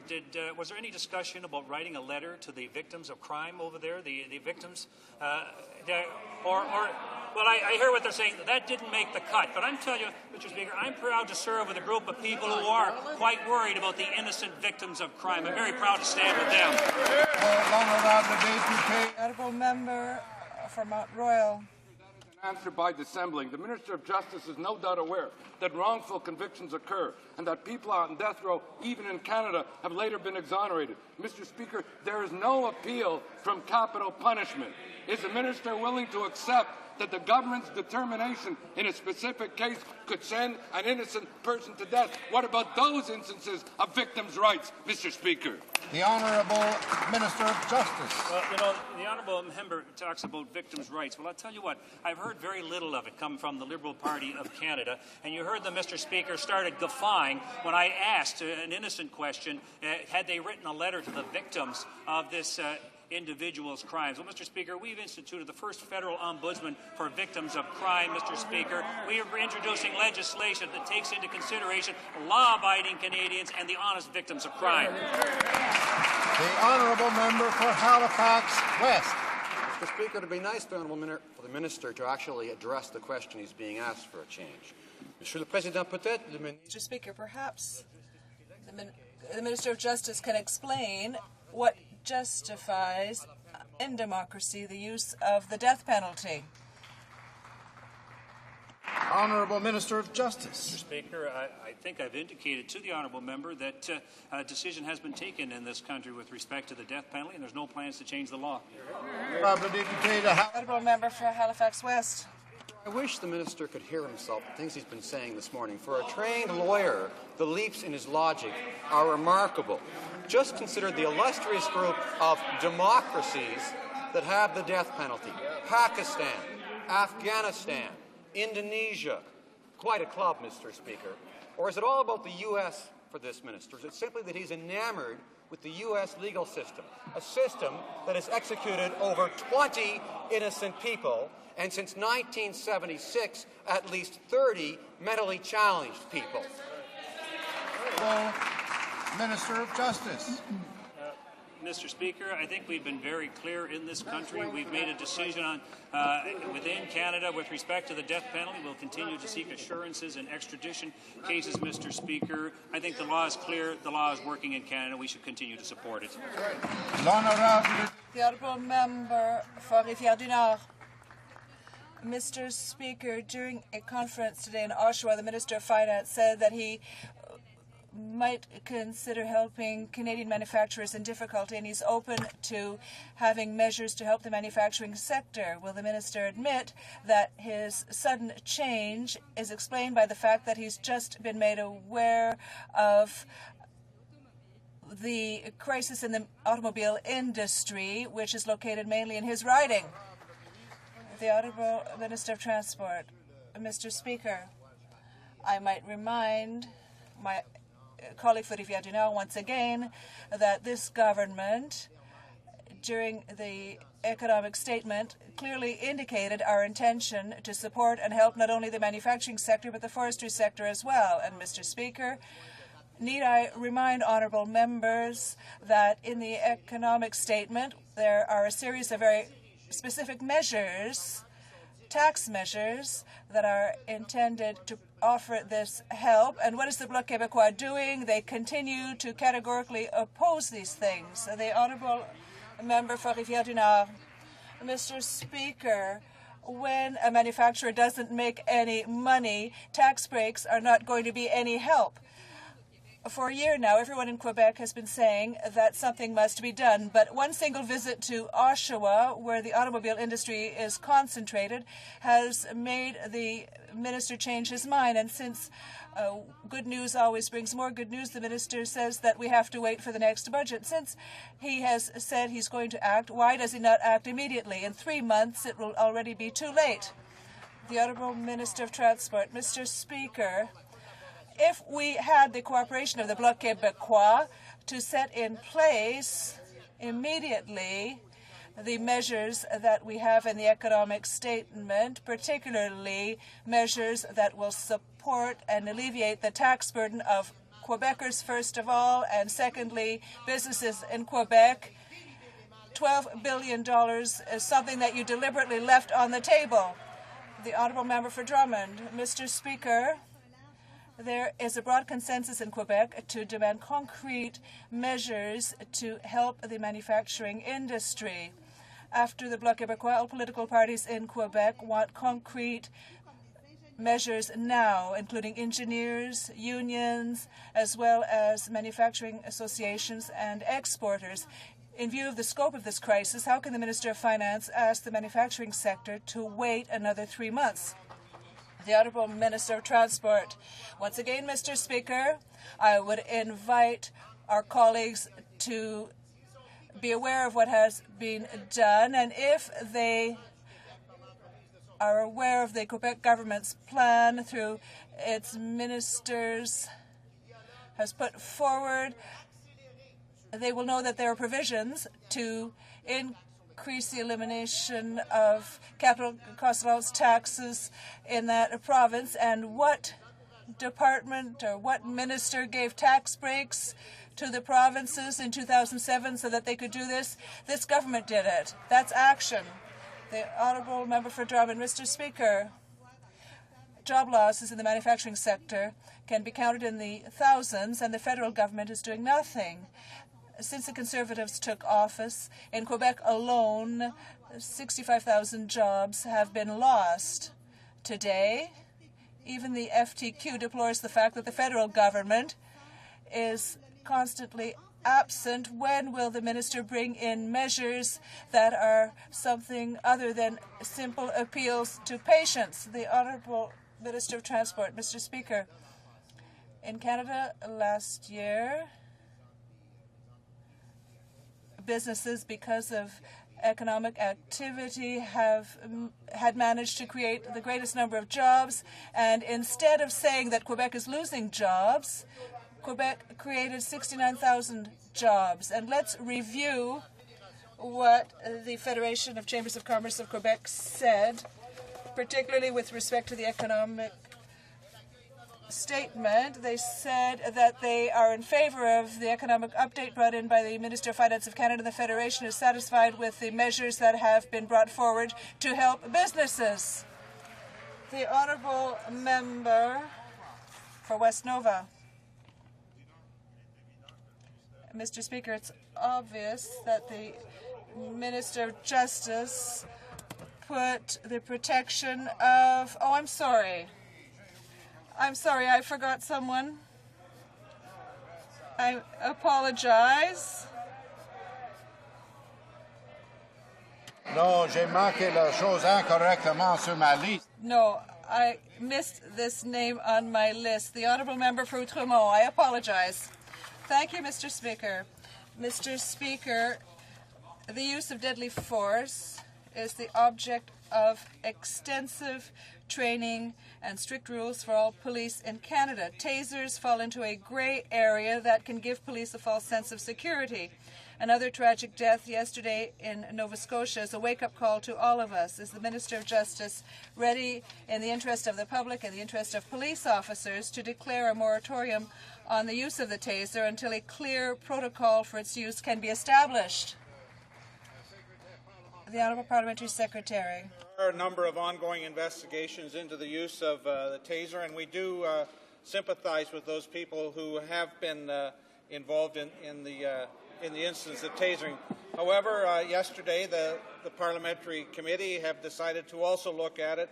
But I think, Mr. Speaker, Minister Day has asked Mr. Paul Kennedy, the Minister of Public Safety has asked Mr. Paul Kennedy to look into this matter, to report back to this House by December, to the Minister by December the 12th, and I think it's incumbent on us to wait. Yep. L'Honorable David Member for Outremont. Speaker, the taser is an intermediate weapon. It turns off the person. It has an unfortunate side effect. It's called death. How many more people are going to have to be killed by tasers before this government understands that it's time to decree a moratorium? Mr. Speaker, the minister just talked about sympathy with those people. Those people include not only the victims of the tasers, but the police officers whose own professional and personal lives will be affected by years of investigations. It's time to act now. Why are they sitting on their hands? The Honourable Parliamentary Secretary to the Minister of Public Safety. Well, Mr. Speaker, as I've already indicated, the minister is not sitting on his hands. He does have a report coming forward from Mr. Kennedy. I think it would be important to wait for that report. It's only about 3 weeks away. I think the honourable member's comments may not be appropriate, given that there are a number of investigations underway. The honourable member for West Nova now. Sorry. Thank you, Mr. Speaker. It is obvious that the Minister of Justice put the protection of the interests of his political mentor, Brian Mulroney, ahead of his ministerial responsibilities. He refused to ask for information on the Schreiber-Mulroney affair, but he signs letters asking for information relating to the extradition of Mr. Schreiber. Since the Parliamentary Committee has now invited Mr. Schreiber to appear, will the Minister ensure that he will be present at the committee? Will he ensure the presence of Mr. Schreiber at the committee? The Honourable Minister of Justice. Thank you very much, Mr. Speaker. Inasmuch as this matter is before the court, it would be inappropriate to comment. The Honourable Member for West Nova. The Minister's own government finally yielded to public pressure and agreed to call a public inquiry. And if I may preempt the Minister's usual non-answer, we all eagerly await the work of Dr. Johnston's review. but the inquiry will be meaningless if it cannot question and examine evidence provided by the two key figures, Mulroney and Schreiber. Why is the minister refusing to use his power to ensure that Schreiber will remain in Canada until the inquiry can question him? Is he still planning to whisk him out of the country on December the 1st? The Honourable Minister of Justice. Mr. Speaker, I don't think the honourable member should prejudge a public inquiry that hasn't been set Absolutely up yet. not. And I would indicate to the member that the Prime Minister has put in place a process by which he will be advised on the terms of a public inquiry, and I think everyone should let Dr. Johnston do his work. The Honourable Member for York West. Thank you. Mr. Speaker, for weeks the Justice Minister has squirmed uncomfortably between loyalties. His duty to remove his government's fingerprints from the Mulroney file and his real duty as Canada's Justice Minister. Why won't he allow full disclosure when it comes to his own involvement on this file and tell us who shut down his department's review of the $2.1 million Mulroney settlement? The Honourable Minister of Justice. Mr. Speaker, I've been completely comfortable answering questions on this, and I invite the members of the Liberal Party to ask all 20 questions during question period on this. And as I've indicated, the Prime Minister has set in place a reasonable process, Mr. Speaker, whereby an independent third party will make recommendations with respect to a public inquiry, and I think the honourable member and her party should let that take its course. The Honourable Member for York West. The question is the responsibilities of Canada's Justice Minister. 2 days after this government took office, the media reported that Brian Mulroney had received 3 cash payments of $100,000 from Mr. Schreiber. Mr. Mulroney, of course, claims he never disclosed these payments because he was never asked. However, in '96, he testified that he knew very little about Mr. Schreiber's business dealings. Did his Mulroney-era friends tell the minister about this contradiction? Is that why he refused to be briefed by the Justice Department? Let's see if we can get a proper answer from that, Mr. Minister. Honourable Minister of Justice. Mr. Speaker, the incident that she's referred to was 4 prime ministers ago. But again, Mr. Speaker, if you remember what the Liberal Party was saying about 10 days ago, they all wanted a public inquiry. They were determined to have a public inquiry. They seemed a little disappointed then when they got a public inquiry, Mr. Speaker, but I think we should let Dr. Johnston do his work. The Honourable Member for Beauharnois-Salaberry. Mr. Speaker, the Conservatives are better at cutting than at managing energy efficiency programs. 10 months later, we realize that businesses have had problems with the commercial programs and that the renovation programs don't have any inspectors for housing in the Gaspé region. Can the minister tell us if this poor management of the energy efficiency programs doesn't mean that it is totally disinterested in energy efficiency? The Honourable Parliamentary Secretary. Speaker, the member knows that's not true. She knows that we are interested in energy efficiency, that we have focused on that through the last year and a half, and our initiatives have all been very practical. They've been well focused, and they're going to achieve real results for Canadians, especially homeowners across this country. The Honourable Member for Beauharnois-Salaberry. Well, Mr. Speaker, there will be surpluses anticipated to be $11.6 billion. The government, what is the government expecting to do with respect to the energy efficient programs, and how much of this will go to energy efficiency programs? Real results, helping Canadians save money and improve the environment. Now, our average grants so far in this program to deal with the home energy efficiency have averaged $250 per home, more than the previous program did. So under our initiative, 95% of that money is going directly to homeowners. Yes. We're proud of this program, and we know that it's serving Canadians well. The Honourable Member for Shalaga. Mr. Speaker, a year and a half ago, the non-elected Minister of Public Works signed a letter of commitment on behalf of the federal government to relocate and build a new planetarium in Montreal. It would be in the Biodome, and notwithstanding repeated demands by the Mayor of Montreal, the Government of Quebec, and the Eastern Quebec Chamber of Commerce. Minister Fortier's letter has not yet been signed. Does the minister not realize that the inertia of the government in this case endangers the building of the planet, or the relocation of the planetarium, and will have economic effects as well as in Montreal? The Minister of Transport. Thank you, Mr. Speaker. I'd like to thank my honourable colleague for his interest in this project. And as he mentioned, the Government of Canada, along with the Government of Quebec and the City of Montreal and private enterprise, are looking at this file, and I hope that very soon we will have a solution. The Honourable Member for Hochelaga. Mr. Speaker, clearly, can the minister immediately commit to provide $9 million under Building Canada, since $8.9 billion would be available for the next 7 years? There's $9 million missing, and the minister signed a letter, and they should keep their word. The Honourable Minister of Transport. Mr. Speaker, I can't help it when I hear sovereigntists say that we must respect our word. I remember full well when René Lévesque and Jacques Parizeau had denied the word they had given to public servants. So as for giving one's word, well, let's not deal with that now. But when this government makes the commitment to do something, we deliver the goods, and there's a big difference between us and the members of the opposition. For Thunder Bay, Rainy River. Order. Mr. Speaker, the government House Leader has chosen childish name-calling over constructive debate with the Premier of Ontario about this government bill that shortchanges Canada's largest province. He can't support his arguments with facts because the facts are clear. Ontario is getting the short end of the stick. I'd like to ask this minister, if he really believes in representation by population, will he show a little respect today and amend his bill and agree to consult with the Government of Ontario?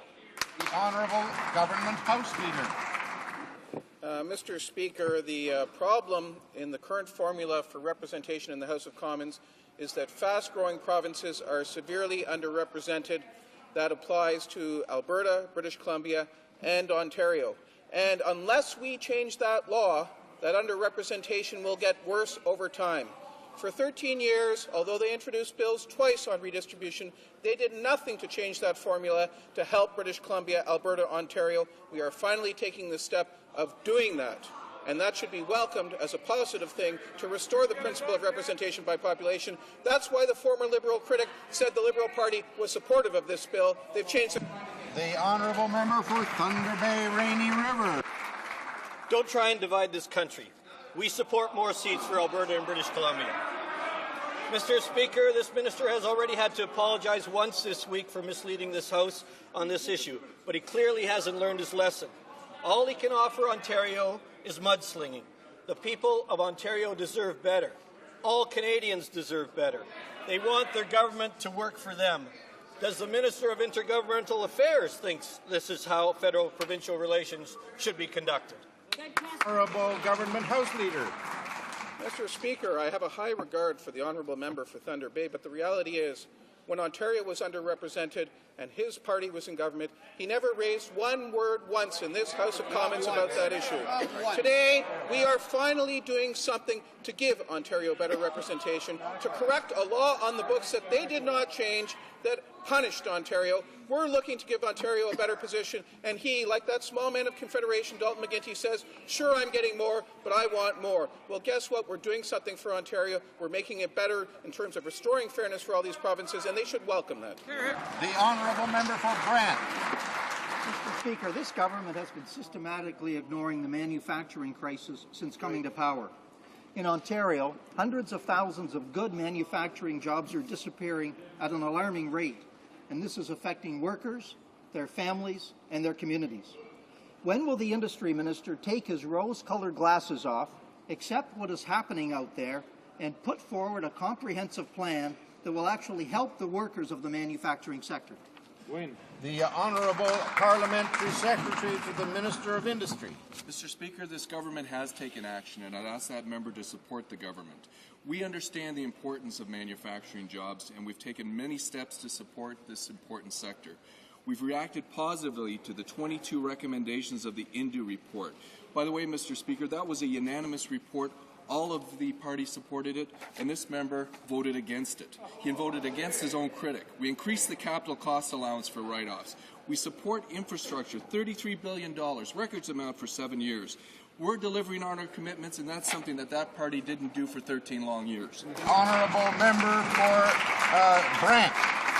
Mr. Speaker, the auto sector, which is one of the cornerstones of the economy of Ontario, is suffering greatly from this government's indifference. That's right. Shoving the problem under the carpet by refusing to act is negatively affecting the whole Ontario economy. So I ask the Industry Minister, is this indifference caused by the Conservatives' narrow, laissez-faire ideology, or is it yet another way to show their disdain toward the province of Ontario? The Honourable Parliamentary Secretary to the Minister of Industry. Mr. Speaker, again, this is the government that has acted for the auto industry. The auto industry has asked for partnership and investments. We've done that. They've asked for investments in infrastructure, the Windsor-Detroit border, $400 million we gave to that. Yes, we did. And this member and this party voted against it. Human resources, we've made record amounts of investment in education, the apprenticeship programs, tools, education deductions, innovation, our science and technology strategy, over $1.3 billion. And this member and this party voted against it, Mr. Speaker. He should stand up and vote to support good action for Canada's auto industry. The Honourable Member for Burlington. Thank you, Mr. Speaker. Recently, the Liberal leader had the audacity to claim that our government had not taken action to tackle poverty. That's quite the statement from a leader whose own MPs, like the member of York Centre, openly admit the Liberals haven't done well in the past at combating poverty. It's also astonishing coming from someone who is against our working income tax benefit. Can the Parliamentary Secretary for the Minister of Finance please explain the importance of this measure? Honourable Parliamentary Secretary to the Minister of Finance. Order. I thank the member from Burlington for the question and his work on this file. Unlike the Liberals, we're not simply talking about tackling poverty, we're doing it through the measures like the working income tax benefit. This measure will supplement earnings of low-income Canadians to encourage them to work instead of remaining on social assistance. And we hope to build on this key first step. The Liberals should stop opposing this measure and vote for C-28. Thank you. The Honourable Member for Burnaby New Westminster. Disingenuously, Mr. Speaker, the Prime Minister is attempting to convince Canadians that the SPP is about nothing more harmful than jelly beans.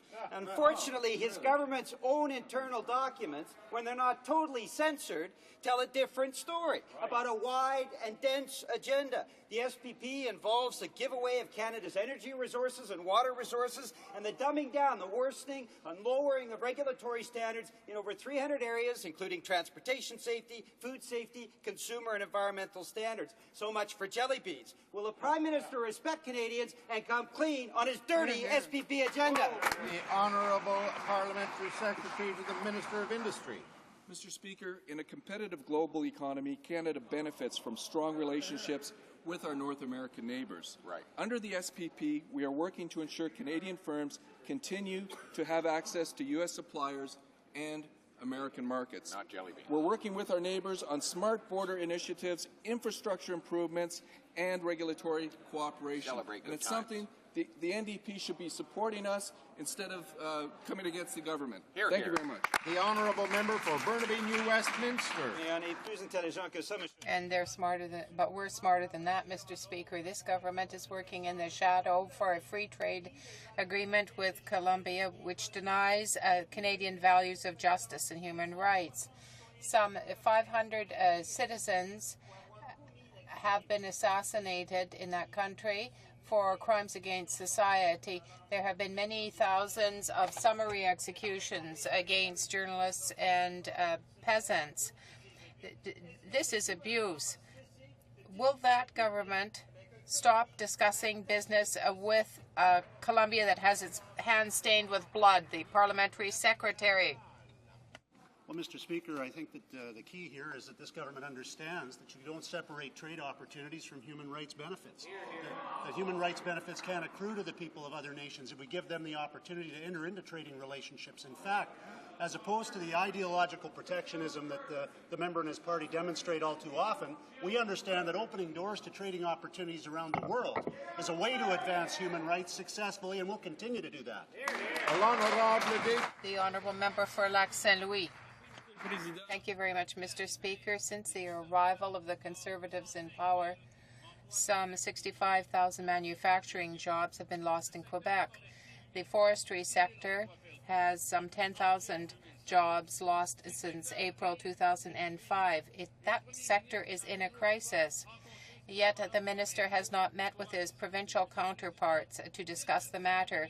What is the Prime Minister waiting for to wake up and send some invitations to the premiers, the parliamentary secretary? Economic Development Canada is participating in the diversification of forestry communities through its new measures like Helping Vitality. Some 680 projects exist to help the manufacturing and forestry sectors, and that has been set up in between 2006 and 2007. That has created more than 11,000 jobs. Now, the Honourable Member for Lac Saint Louis, Mr. Speaker, the Parliamentary Secretary, read the wrong briefing note. When is the Prime Minister going to invite his provincial counterparts, for example, the Premier of Quebec, particularly when the Premier of Quebec has been asking for a meeting now in front of the cameras to have a serious discussion about the economic future of Canada, the Parliamentary Secretary for the Minister of Labour? Thank you very much, Mr. Speaker. Today, the Government of Quebec announced the aid for the manufacturing and forestry area, and we're happy with it. Mr. Speaker, yesterday morning we learned of another tragic taser death. This is the second death in just one short month. The British Columbia, Nova Scotia, and Quebec governments are all conducting reviews. A review of RCMP taser use protocol is not enough. When will this government call a national review on the use of tasers that includes all law enforcement bodies? Honourable Parliamentary Secretary to the Minister of Public Safety. Well, Mr. Speaker, as I've already indicated, there are a number of ongoing reviews of this particular matter, and I think the member, if he was listening to my last answer, would understand that the minister has asked Mr. Paul Kennedy to bring back a report by December the 12th on the use of the taser by the RCMP, and I think that the honourable member has to also respect the jurisdictional issues that do apply across this country. The Honourable Member for Newton North Delta. Mr. Speaker, the answer is not satisfactory. 2 people have died and another one is in critical condition after being jolted by a taser. At least 19 people have died by the taser since 2003. Canadians are outraged. They want answers now. When will this government act responsibly and initiate a full national review? And will the minister make all the reports public? The Honourable Parliamentary Secretary to the Minister of Public Safety. As I said, Mr. Speaker, there are a number of ongoing investigations, including a number of provincial investigations. The minister has asked Mr. Paul Kennedy to bring back a report, and which he will have on or before December the 12th, and I think it's important we wait for that. The Honourable Member for Vaudreuil-Soulanges, Mr. Speaker. The inaction of the Minister of Immigration is responsible for difficulties that have arisen with the CSSR. And there is a request for asylum that now takes some 4.3 months to be heard. There are some 12,000 cases in the backlog. 43 positions of commissioners are presently vacant, which represents 34% of the whole staffing system. Is the minister not aware that the tribunal is insufficient at the present time? Something has to be done to improve it. Minister of Citizenship and Immigration. Thank you very much, Mr. Speaker. Government very deeply about helping real refugees. Canadians want a government and a refugee system that helps legitimate refugees. That being said, we've been taking steps to replace some 100 vacancies that the previous Liberal government allowed to be created. We've appointed over 70 new members for the IRB, and we look forward to appointing more so that we can deal with the backlog that they created and make sure that legitimate refugees get the help that they need and deserve. The honourable member for The honourable member for Repentigny. Mr. Speaker, we know that the government has a surplus of more than $11 billion this year. Further to questions from the bloc, we haven't had any answer about our request for full retroactivity for the GIS for our senior citizens. We have heard nothing. The Secretary of State responsible for senior citizens is inviting them to wait. How can the government refuse indexing and dignity for our senior citizens and yet get involved in protecting big oil? Parliamentary Secretary. The member that this happened under the Liberal watch and nothing was done about that. Since we formed government, we've taken actions to we're committed to modernizing and strengthening the guaranteed income supplement, old age security, the pension plan, and that is exactly what we've done. After years of being neglected by the Liberals, seniors can be rest assured that we are listening, the government's listening, and we're delivering results. The honourable member for Kitchener Centre. Mr. Speaker, Ashley Smith tragically died at the Grand Valley Prison for Women when she suffocated herself just weeks before she was to be released. Rather than receiving treatment, this mentally unstable teenager spent most of her sentence in segregation. Segregation cannot be confused with treatment. This government has ignored several reports calling for mental health strategy in our prisons. When will this government take action and implement a mental health strategy in Canadian prisons? The honourable parliamentary secretary to the Minister of Public Safety. Well, thank you, Mr. Speaker, and I want to extend my sincere condolences to Ashley Smith's family. We do take the death of an inmate very seriously, and the loss of life at any time is tragic. This incident is extremely disturbing and of serious concern. I expect it will be addressed in an expedient, efficient, and sensitive manner, after which appropriate action will be taken. And, Mr. Speaker, I would like to say that the Commissioner has appointed Diane Brown as the new warden of Grand Valley Institution for Women, and she will commence her duties on Monday, November the 26th. Very good. The honourable member for Tubik-Mectaqua. Speaker, 2 days ago, the House heard about the success the Minister of Fisheries Notions has achieved with respect to curtailing foreign overfishing. Notwithstanding this significant achievement, fisheries have faced significant challenges over the past several years. Can the Parliamentary Secretary to the Minister of Fisheries Notions update the House on what the government has been doing to advance issues, bring forward opportunities, and improve the economic viability of this important industry? The honourable parliamentary secretary to the Minister of Fisheries and Oceans. Thank you, Mr. Speaker, and I thank my colleague for his insightful and timely question. Timely because today the Minister is meeting with the Fisheries and Aquaculture Ministers from the Atlantic provinces, Quebec and Nunavut, to discuss these very challenges that they're facing in the industry. The goal is to work together to enhance fisheries in a way that works for each province and territory. Mr. Speaker, our Minister is setting a new standard for working cooperatively with the provinces and territories as we continue to implement an oceans-to-plate approach to fisheries. Just one more area where this government is taking action and getting the job done.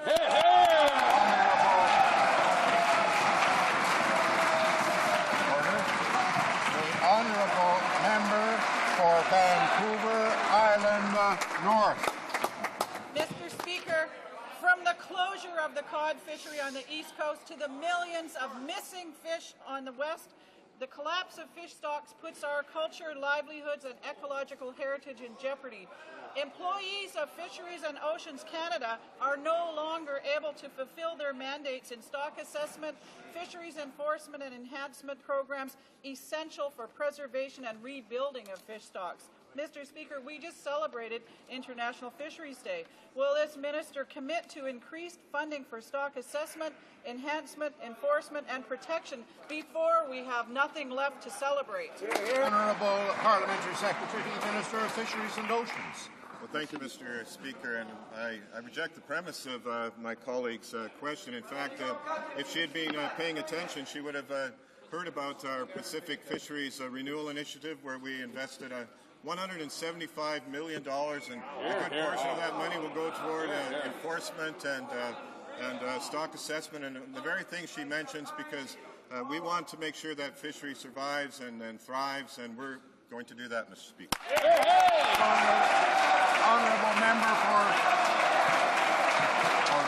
The honourable member for Vancouver Island North.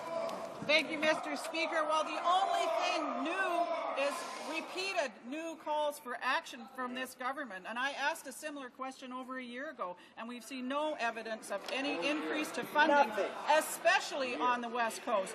What we do see, Mr. Speaker, are hatcheries and equipment in need of major repairs. Employees doing the best that they can with little resources. We see huge tax breaks for large corporations and no investment in fish habitat protection, leaving our stocks in peril. When will the minister commit this increased funding to protect and conserve Canada's fragile fisheries? Honourable Parliamentary Secretary to the Minister of Fisheries and Oceans. Speaker, I don't know where this member was on July 16th of this year, but that's when we announced the Pacific Integrated Commercial Fisheries Initiative, and $175 million. We're already moving forward and implementing the measures that will do the very things that we need to do to protect this fishery. We're getting the job done. Order.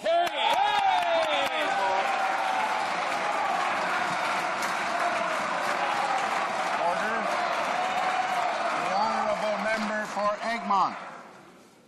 Mr. Speaker, recently a government computer was stolen from the home of an HRSDC employee, which contained the names, addresses, birth dates, SIN numbers, and banking information of over 1,300 Canadians, all of them seniors. Although the government initially notified the people whose identity had been compromised, it has done nothing since, not even notifying banking institutions of the breach and providing counselling to those seniors. These seniors are very concerned and nervous. What is the minister doing to protect those people and to make sure this doesn't happen again? The Honourable Parliamentary Secretary to the Minister of Human Resources and Social Development. This quite seriously, and we are doing. There is a process in place, and we're doing everything possible to make sure that this is taken care of. Thank you. Member for Lambton, Kent, Middlesex. Mr. Speaker, on Tuesday night we sat in this place ready to hear the Minister of Human Resources and Social Development speak on Bill C-303, a bill that the NDP have identified as a priority. Yet, when private members' hours came, imagine this. The NDP manipulated the system to delay the debate on their own child care bill on National Child Day. So, I'm wondering if the Parliamentary Secretary has any insight into why they might have done this and if our government supports this private member's bill. Good question. The Honourable Parliamentary Secretary to the Minister of Human Resources and Social Development. I want parents to hear how this bill will remove real choice in child care that limits the options available to them. I think they're afraid that the public will realize that the only thing that this bill will remove is to remove the provinces that don't support this one-size-fits-all model. They don't want Canadians to know that the provinces oppose the bill because it'll put a halt to the creation of tens of thousands of child care spaces across the country. Mr. Speaker, I think that they have a hidden agenda. I think that they and the opposition parties all have a hidden agenda. The government realizes that, and that's why we cannot support such a flawed bill. The honourable member for Vancouver East. Temporary foreign worker program is fast-tracking thousands of people into Canada with complete disregard for their rights. Workers have paid thousands of dollars to come to Canada only to be exploited, intimidated and traded from job to job with no consequence or accountability. Surely temporary workers must have the same opportunities for permanent residency as other immigrants and equal rights. Will the government commit today to halt the expedited labour market opinion programme until there is a full review and compliance mechanisms are in place as they've promised and they've not yet delivered? Why are these workers... The Honourable Minister of Citizenship and Immigration. Well, Mr. Speaker, we have some challenges, no question. In the West in particular, there are significant labour shortages.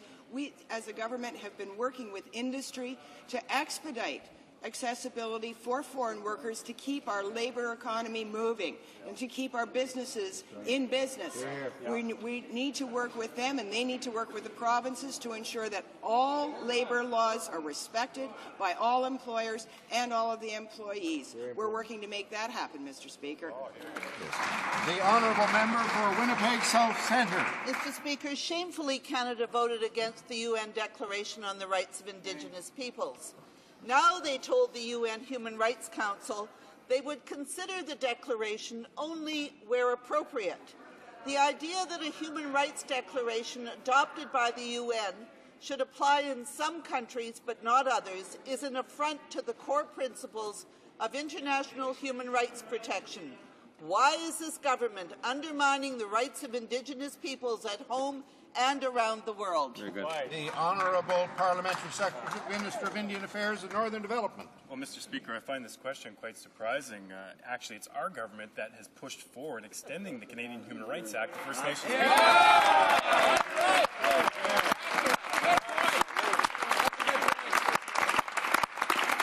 And Mr. Speaker, if it wasn't for the efforts of all the committee members, and in fact, actually the Prime Minister himself, putting that important measure in the throne speech, that member opposite would probably still be voting against human rights for First Nations people.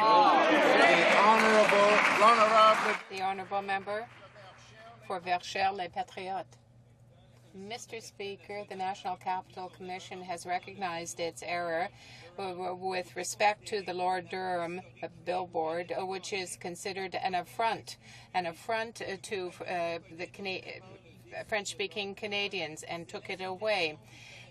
Lord Durham targeted the assimilation of French-speaking Canadians. Would the government publicly apologize to the population to put an end to this regrettable part of history? The Minister of Transport. The National Capital Commission recognized the error with respect to the historical interpretation, made corrections to reflect the reality of things. It was not a matter of interpreting Canadian history as it stands. Beyond that, Mr. Speaker, I think that we have been able to make things very clear here, and given the 150th anniversary of the National Capital Commission, we can celebrate as Canadians the founding of Ottawa as the national capital of Canada.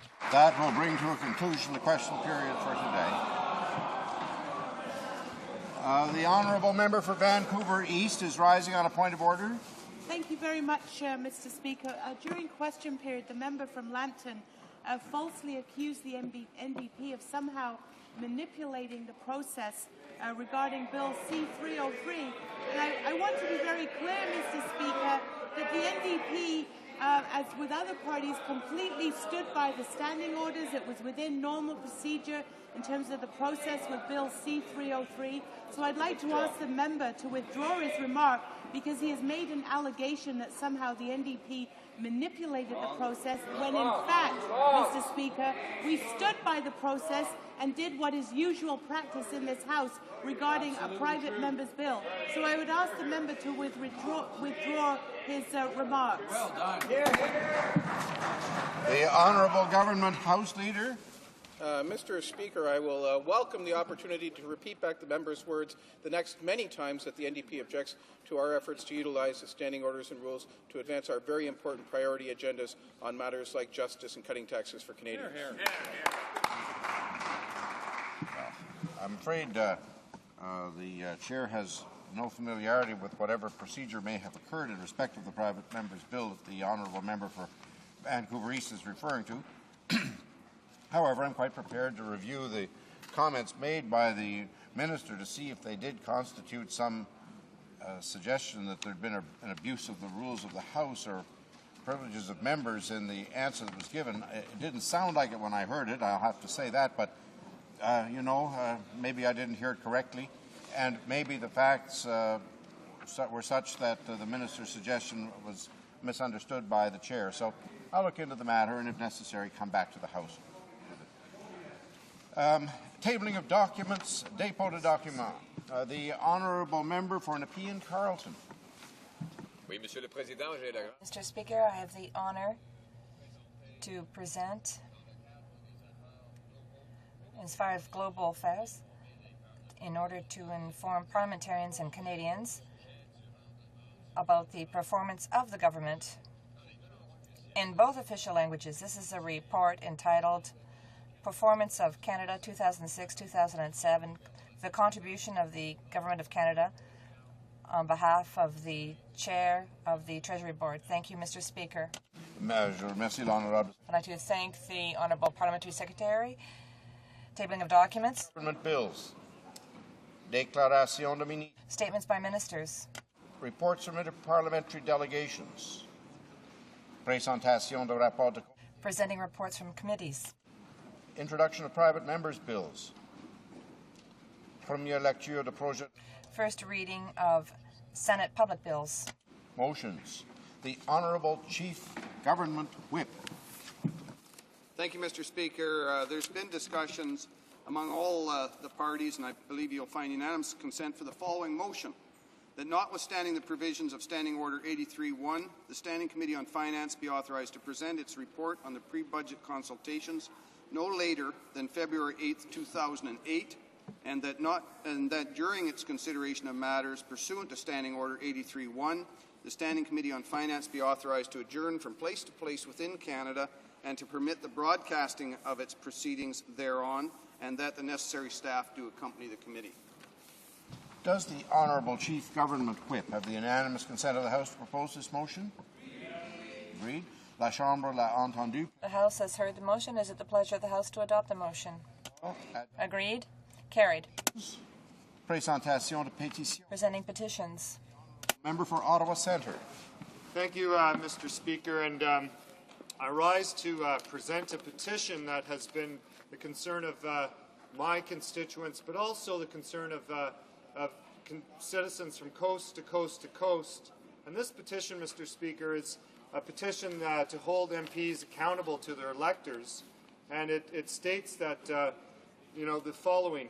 Therefore, that petitioners want Parliament to strengthen democratic accountability by taking all necessary steps to ensure that MPs who switch party affiliation must immediately resign and face electors in a by-election. Mr. Speaker, I have thousands and thousands of names here from people from Ontario, BC, right across the country, the Maritimes as well as the North, who want their government to be accountable. They want their MPs to be accountable and to ensure that when they vote for an MP and they are with a particular party, they don't wake up the next morning and find out, quel dommage, they have changed and switched. So, Mr. Speaker, I present this petition and look forward to the response from the government.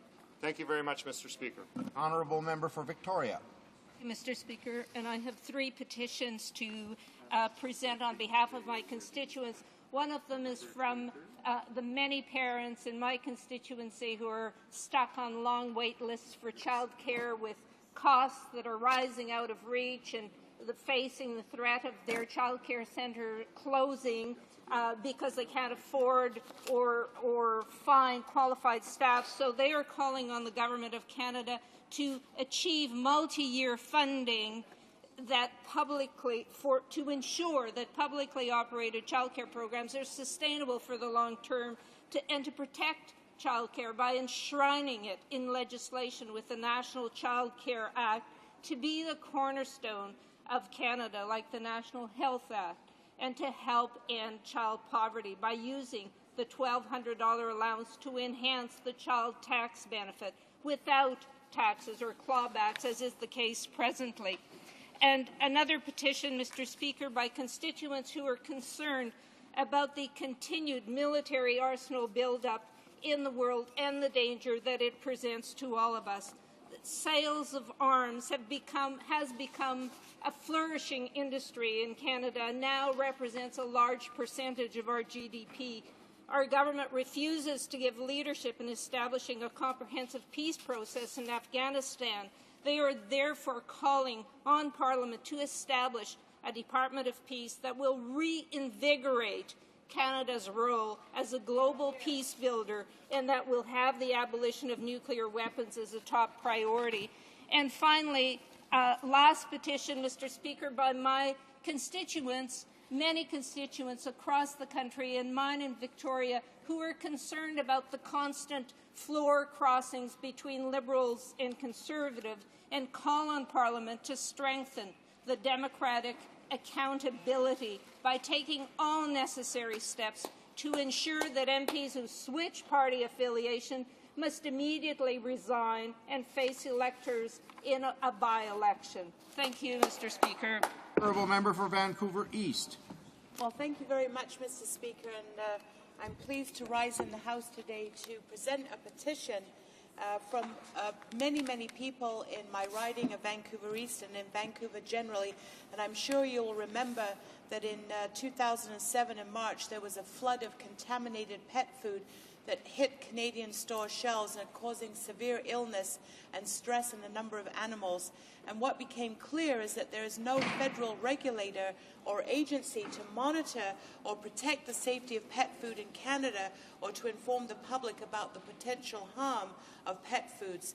And so, Mr. Speaker, many people have signed this petition calling on the Government of Canada to remove the self-regulatory regime that's now in place, allowing pet food producers to basically monitor themselves, and it calls on the government to develop mandatory regulations and inspections to ensure the quality and safety of pet food, and also calls on the government to direct the Canadian Food Inspection Agency to oversee the regulation and inspection of the quality of pet food, ensure that there is a national protocol to inform the public about potentially harmful pet foods so that, Mr. Speaker, we never again see the kind of anxiety and concern that happened in March 2007 when contaminated pet food hit retailers' shelves and pet food stores at that time. We don't want to see that happening again. Thank you, Mr. Speaker.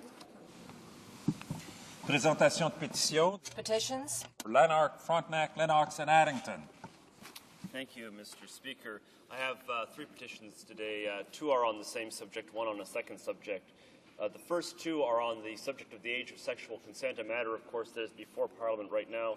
And the petitioners, who are quite a large number of petitioners, draw to the attention of Parliament their opposition to the age of sexual consent being set at 14. They urge Parliament to raise the age of sexual consent to 16. They point out that this would do a considerable amount to protect teenagers from sexual predators. They point out that the Canadian Police Association, a number of parliamentary governments and parliamentary committees have all advocated raising the age of consent, and they and I feel very strongly about this, Mr. Speaker. The second petition is on the subject of the long gun registry, and the petitioners, again, this is a matter that once again is before Parliament, so it makes the petition very timely. They point out, the petitioners, that the majority of violent gun crimes in Canada are committed with unregistered or illegal firearms, and therefore the long gun registry does nothing to protect Canadians against this kind of crime. The petitioners also point out that the long gun registry is 500 times its original cost, at more than $1 billion, and they point out that a number of legal gun owners, including farmers, sport shooters, and hunters, are in fact the people who have to pay the freight for the long gun registry. They therefore encourage Parliament to rescind the long gun registry. Thank you, Mr. Speaker. Presenting petitions, the Honourable Member for Burnaby, New Westminster. Thank you very much, Mr. Speaker. Mr. Speaker, as you know, the province of Manitoba and NDP government is the leader on climate change, and I have a petition signed by hundreds of people in Winnipeg, Manitoba, and other towns in Manitoba, as well as across Canada, on the issue of climate change. That's understandable, given that the Manitoba government has been the leading government in the nation in fighting back against climatic change. Now, these petitioners from Manitoba, leader in climatic change, call upon Parliament to honour the legal commitment to the Kyoto Treaty and to further pledge to reduce Canada's greenhouse gas emissions by 30% below the 1990 level by 2020 and to 80% by 2050, as the Federation of Canadian Municipalities and the state of California have done.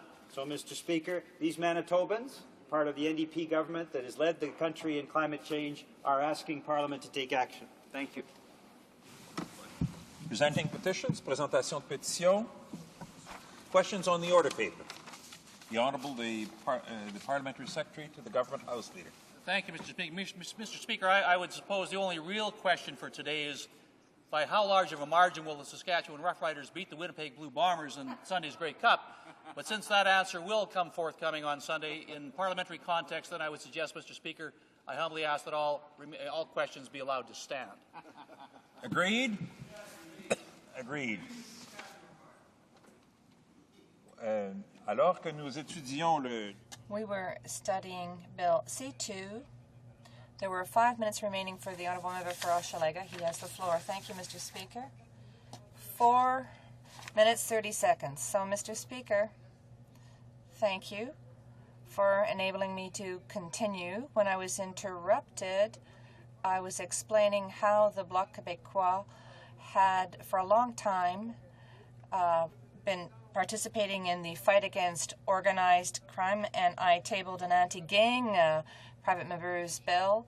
I also pointed out the work done by the member for Charlebourg, who worked hard on private member bills that was voted unanimously by the House with respect to the reverse onus. So, Mr. Speaker, Bill that we are studying today, that is Bill C2, is a synthesis of all of the legislative measures that the government has put forward since it came into power back in January 2006, and it has 5 measures in it.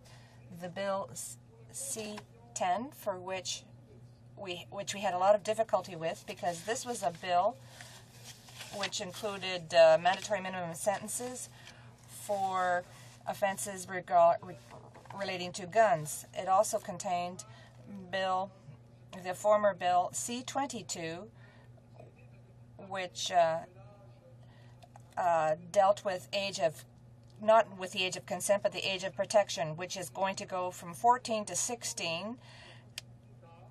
And then there were particular clauses that the Bloc were against. We don't want young people who are in the same high school and have non-exploitive relations be liable to criminal prosecution. So we wanted a particular clause dealing with closeness in age that pertains to children ages, that enables children to have sexual relations with children in their age group. And also in this measure, C2, there was a former bill which called for the reverse onus when we're at the appearance stage, and the individual who has committed a gun-related crime, well, this person will have to, would normally be released by justice as a peace, but now will have to prove that he is not a threat to society. And as Mr. Speaker, I have an opportunity to discuss this measure with the member from Repentigny, the measure that really causes the most problems for us. We're going to support it, but I would point out that we would like to have seen things work out a bit differently. This is the clause in the former Bill C-27, which, Mr. Speaker, provided that there should be a reverse onus for individuals who have committed their third offense, offense that is now called a designated offense. So we will support the bill, but we would have liked it if we could have given more discretion to the judges. We believe that the government is establishing poor priorities. We should have tackled poverty, perhaps. We should have perhaps looked at the whole parole system, particularly with respect to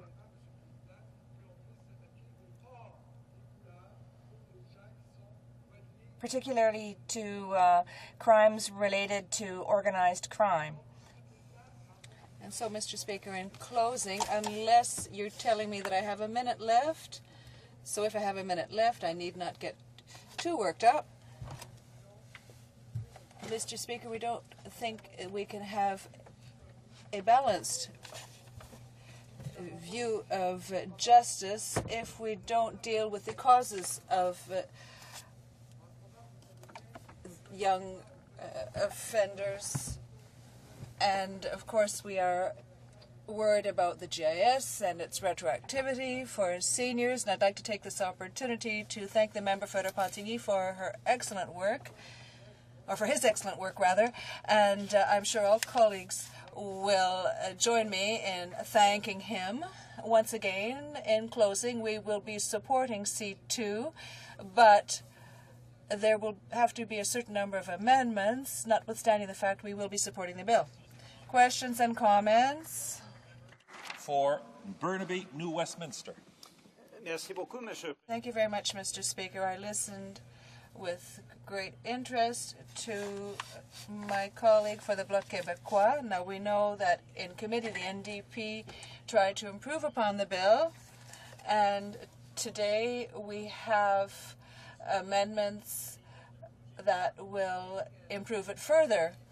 I'd like to know if the Bloc supports the bill without really looking at some of the improvements, such as the NDP amendment that we are debating today, because the government is adding a non-confidence type of motion to this bill, because my colleague knows that the bill does leave room for improvement. There are a lot of shortcomings in this bill, and when Conservatives approach matters relating to justice, they are not terribly professional about it. And the NDP tried to improve the bill. The Bloc doesn't seem to understand, or rather doesn't seem to be in agreement.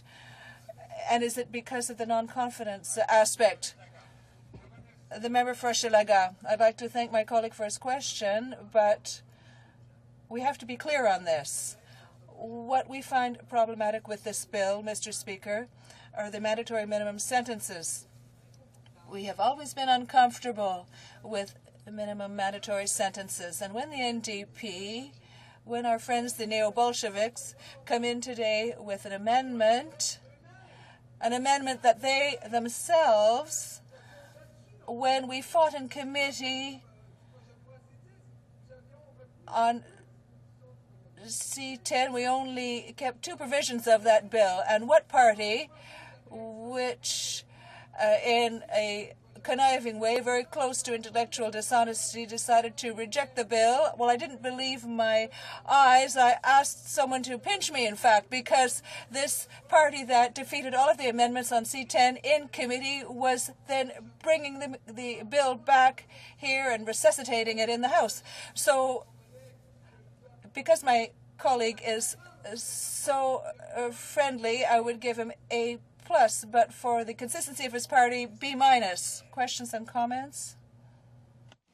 Alors, l'honorable député. The honourable member for Burnaby, New Westminster, has the floor.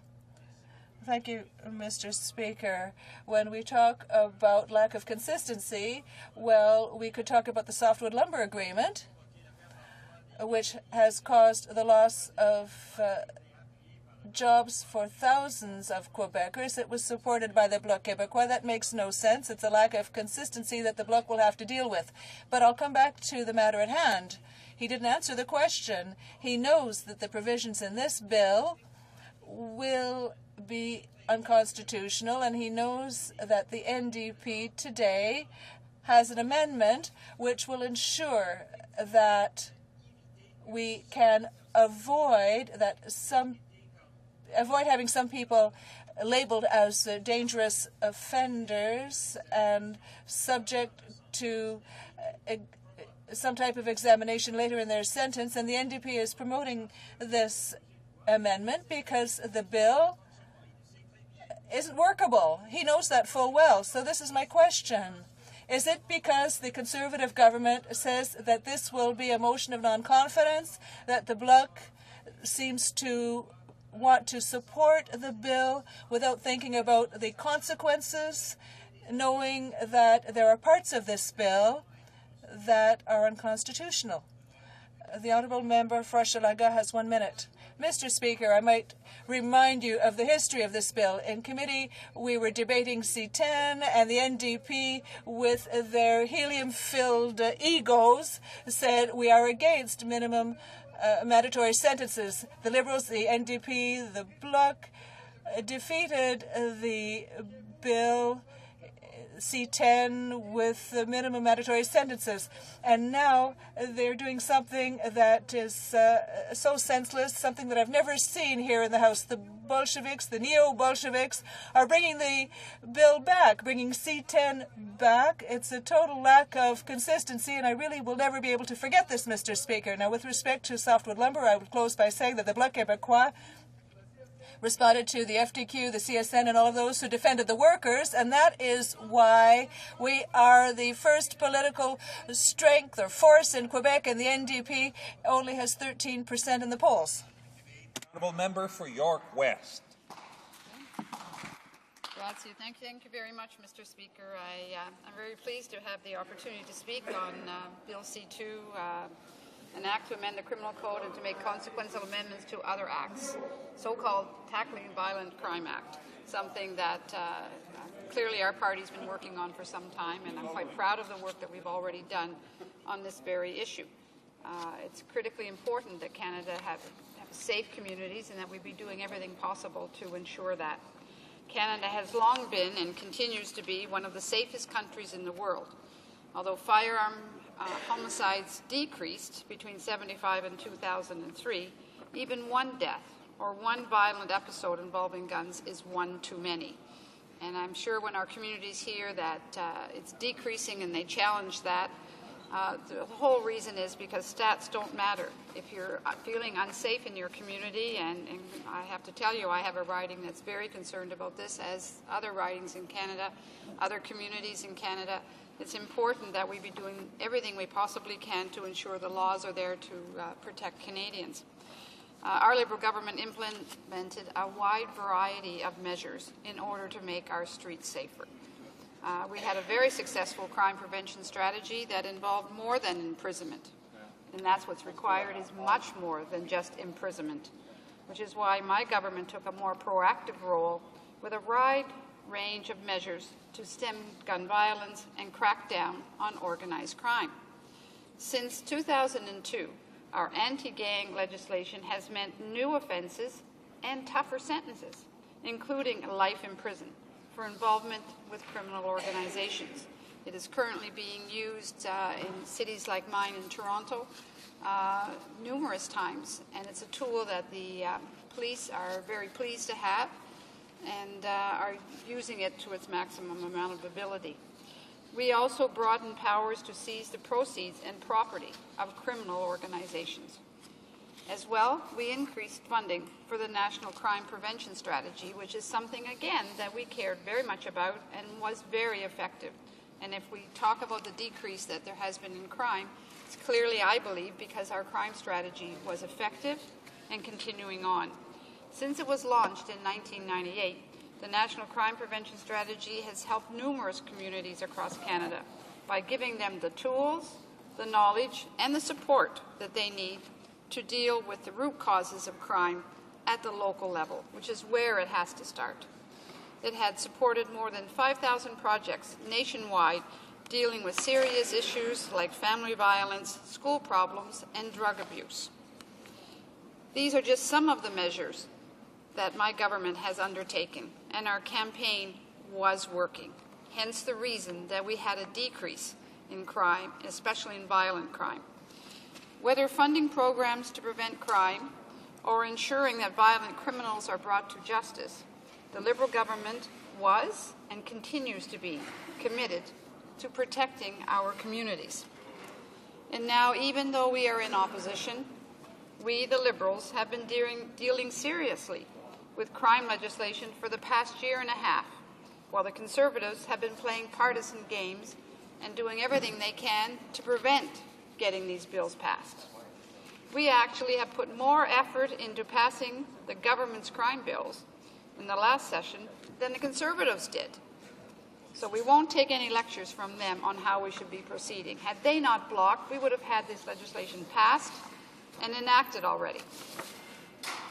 You'll remember, Mr. Speaker, that on October the 26th, 2006, the Liberals made the very first offer to fast-track a package of justice bills through this House. In spite of the government saying different, we had made every effort to work with them and to ensure that anything that was going to make our country safer, that we were supportive of. This included C9, as it had been amended, C18, which was DNA identification, C19 on street racing, C22, the age of consent bill, C23, criminal procedures, and C26, payday loans, all important legislation. The Conservatives like to claim, as I said earlier, that the Liberals held up their justice bills, but anyone who has been paying any attention at all knows that that simply isn't true. We're doing our job like a responsible opposition, and we are certainly not going to play partisan politics with the criminal code, and I would ask the government to keep that in mind so that we can work in a positive way together to ensure the safety of Canadians and our country. My government has made great progress on making our communities safer.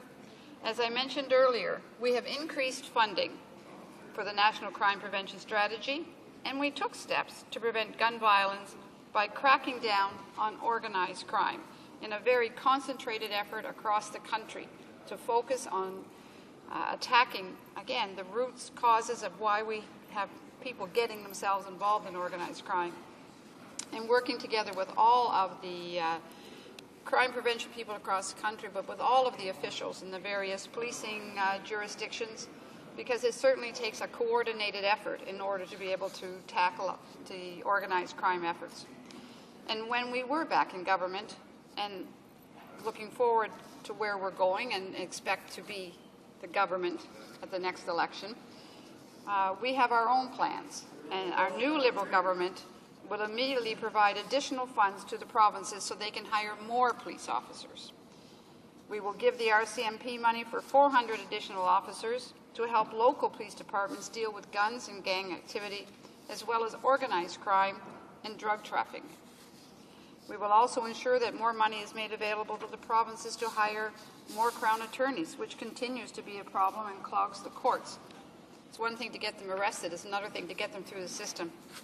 We will continue to support reverse onus bail hearings for those arrested on a gun crime.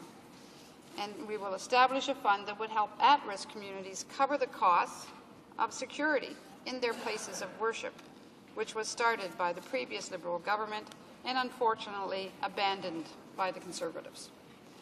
Mr. Speaker, a new Liberal government would make sure that children in vulnerable neighbourhoods get the very best start in life. We hear that all of the time. We're spending approximately $120,000 a year for every person who's kept in prison. We've reversed that and invest right at the very beginning when we're talking about early learning programs in high-risk communities. I represent a high-risk community, and I talk to many of these kids and many of their parents who are struggling to keep their kids on the straight and narrow and truly need a variety of programs and help at that point. And I know that the Conservatives understand that as well, that it's important to be investing early so that we can keep kids out of the justice system, make sure that they know that they have options in life and that they have alternatives and are not dragged into the drug and the gang culture that they are clearly happening now. Many of the parents that I talk to, the single mothers, are frantic with worry, are looking for other places to go and live where it'll be safer, where their kids won't be drawn into the kind of gang activity that is very prevalent in my own riding. By ensuring that our children get the best possible start in life, we will be encouraging them to become positive, contributing members of society and do not fall victim to poverty and crime. From providing resources for young mothers to interact and to learn about nutrition, to supplying early learning opportunities for their precious children. Our communities need our support, and we must provide it. We have invested in many worthwhile crime prevention initiatives. A few of those programs, as I indicated earlier, the Gun Violence and Gang Prevention Fund, support for community-based youth justice programs, and partnerships to promote fair and effective processes. Community investments through the Youth Employment Strategy and the Justice Department's programming and partnerships to provide hope and opportunities. We also committed another $2 million to the City of Toronto in support of programming under the Liberal government's Youth Employment Strategy. This was all part of the $122 million that was dedicated to the Youth Employment Strategy programming to help youth across the country. This Conflict Mediation Services of Downsview is a not-for-profit organization that helps people in families, workplaces, schools, and neighborhoods. Unfortunately, their restorative justice program was not funded because, of course, priorities have changed with the new government, and they no longer fit into that grouping. Mr. Speaker, in closing, I'd like to say that this legislation is important. We look forward to it getting through the House and enacted as we all move forward in a joint effort to ensure safety, and the communities will appreciate all of that. Thank you. Now questions and comments. The Honourable, the Minister of Justice and Attorney General for Canada. Listen, thank you very much, Mr. Speaker. The Honourable Member talked about priorities and the truth. Isn't it the truth, Mr. Speaker, that when Bill C-9 was before this Parliament, that would be the bill that would limit conditional or house arrest, that it was the Liberal Party that gutted that made it possible for arsonists, the arsonist who burns down your house is still eligible to go back to his house after sentencing, that they made sure that that clause was in there. Wasn't that part of it? And when we brought in a bill for mandatory jail terms for people who commit serious firearms offences, that when the Liberal Party voted against that in the House of Commons, that 5 members of their own party couldn't stomach the official Liberal position on that and voted against their own party. And isn't it also the truth, Mr. Speaker, that when they came forward with their so-called fast-tracking, that they knew that it needed the unanimous consent of the House, they already knew the NDP and the Bloc didn't support it, and they also knew that it was procedurally out of order, that was confirmed by the Speaker on 2 different occasions? Isn't that the truth about that? And finally, I'd like to know from the Honourable Member, how surprised was she that every single time the Leader of the Opposition was asked about his priorities since June, he never mentioned once criminal justice, fighting crime in this country, making our streets safer, and when he put out his pseudo-speech from the throne, there wasn't one single word about fighting crime. How surprised was she on that? You know what I get? I bet none of them were surprised, because, Mr. Speaker, it's not a priority for the Liberal Party of Canada. The Honourable Member for York West. Mr. Speaker, let me tell our Honourable Minister that keeping our country safe, our communities safe, has always been a priority. It doesn't have to be something new. We don't have to bring it up as if we've never talked about it before. Investing, social justice, investing in our communities, investing in our children, providing opportunities to ensure they get an education, those are the things that we ought to be focusing on, and we've always focused on them. So we're not going to have to make it a huge priority, because it's an ongoing priority that we're going to continue to do. It takes all of us in this House to work together. We tried, and we made a legitimate offer to fast-track several times. The fact that the government refused was because they were playing games and nothing else. So they can stand up there and accuse us of all kinds of things. Let me assure you and any Canadians that are watching, but community safety is critically important to this party, as I would expect it to be important to everybody in this House. Questions et commentaires. Questions and comments. Member for Burnaby, New Westminster. Well, thank you very much, Mr. Speaker. And as the member knows, the debate that we're having right now is on the NDP amendment, which would essentially allow for sentencing provisions later in sentence for dangerous offenders. Now, when the Conservatives came at this bill, the reason why the former Justice Minister was essentially fired was because a lot of the bills that they put forward were not bills that would actually hold water. They were sort of done in the back of a napkin. They wouldn't stand up to a charter challenge. And as a result of that, it's members in the other 3 corners of the House that have had to work to try to improve legislation that in so many cases was just very poorly drafted. They just didn't do their homework. Now, the NDP amendment will actually correct a mistake, big mistake, that was made by the Conservatives in the drafting of this bill. So I asked the member, is she supporting the NDP amendment? And if not, why not? The honourable member for York West. Mr. Speaker, let me just say on that particular issue that it's our intention to support the things that are in the best interest of our country. And all of the time we have to make sure that they're constitutionally found. But I certainly share the comments that he made in regards to legislation being put forward that's been written on the back of an envelope. And thank goodness that we get these these bills off to committee where you can do some serious work. You know, it's one thing to get lots of great press because you're turning around and you're introducing, I'm going to tackle tough on crime and all the rest of it. I think we did the process of tackling tough on crime. We did it, and we did it in a way that still had a compassionate side to all of this. So to suggest that everything they put forward was perfect, heaven help us if they'd passed some of what they originally put forward, because I'm sure it would have been struck down by the courts at a very first opportunity. Reprise du débat. Resuming debate. Member for Burnaby, New Westminster. Well, thank you very much, Mr. Speaker. I'm proud to second the member from Windsor-Tecumseh in his amendment to this legislation. And essentially what the NDP amendment is doing is looking to provide provision for sentencing of dangerous offenders later in their sentence, Mr. Speaker. There's no doubt that that's an improvement to this bill. I mentioned earlier, Mr. Speaker, that a lot of the conservative justice legislation was written very hastily, written very, very poorly. That's why the former justice minister was fired. Then, in a number of cases, when legislation was in a more advanced state, actually going through the House and the Senate, the Conservatives pulled all that legislation back. So they've been playing a lot of political games with legislation around crime and justice issues, Mr. Speaker. Here's a case where clearly they're playing games. The NDP amendment would allow for provision of dangerous offender later in the sentence. The Conservative approach is something that will surely not withstand a charter challenge. So their provisions for dangerous offender legislation simply won't hold water. It seems to be more of a cosmetic operation than anything that's going to have a practical application. Now, Mr. Speaker, this amendment resolves that. It's not cosmetic. It has a very practical effect, and I'll explain why, Mr. Speaker. I live in a riding that was one of the residences of the balcony rapist, Mr. Paul Callow, who was released in the spring of 2007. Mr. Speaker, and a number of constituents approached me about this issue. Why was he not designated as a dangerous offender during the course of his incarceration? Well, Mr. Speaker, as you know, criminal code doesn't allow for that.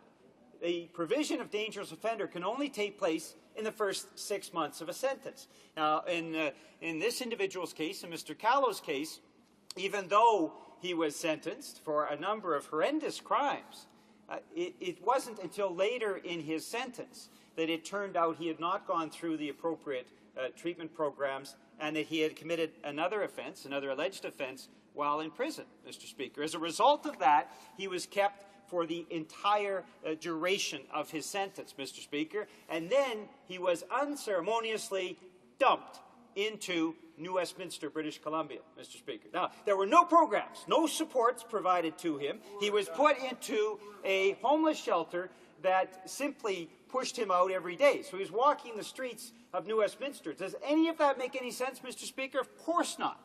But that's how the Conservatives approach these justice issues. They simply do not do the fundamental things that actually will make a difference in reducing the crime rate. So that's why the NDP amendment is here, Mr. Speaker.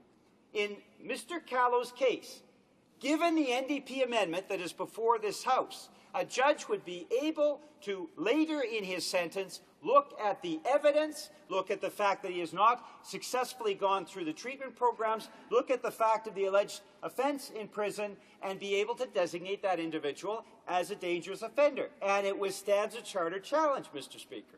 So the NDP amendment simply makes sense, and it actually accomplishes the end that the Conservatives say that they want to accomplish.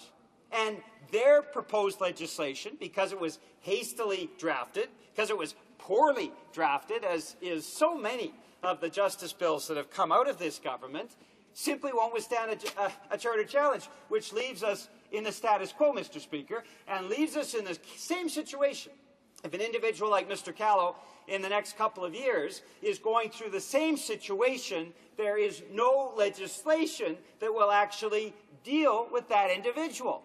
Now, Mr. Speaker, this can't be a surprise to any of us. The Republican approach in the United States has been very similar. Rather than doing the concrete fundamentals, getting things right in the justice system, many have accused the Republicans in the United States of actually trying to provoke an increased crime rate because somehow, in the end, that allows them to campaign politically on justice issues. So they're not trying to get the substance done, they're trying to do political spin. And, Mr. Speaker, under this government, we know that they have gutted the same crime prevention programs that actually reduce the crime rate. Mr. Speaker, as you well know, $1 invested in crime prevention programs saves $6 in policing costs and justice costs and penal costs later on. And it means there are no victims.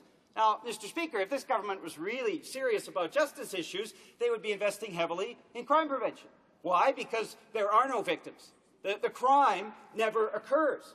Why? Because it actually reduces the crime rate. And why? Well, because, Mr. Speaker, it's extremely cost-effective. A buck there saves $6 later on. So, from the taxpayer's point of view as well, it makes more sense. Instead of the Conservatives investing heavily in crime prevention, they've cut back in crime prevention. Instead of them investing in alcohol and drug treatment programs, they've cut back. Instead of investing in youth at-risk programs, to reduce those youth at risk and turn them away from a potential life of crime, they have cut back.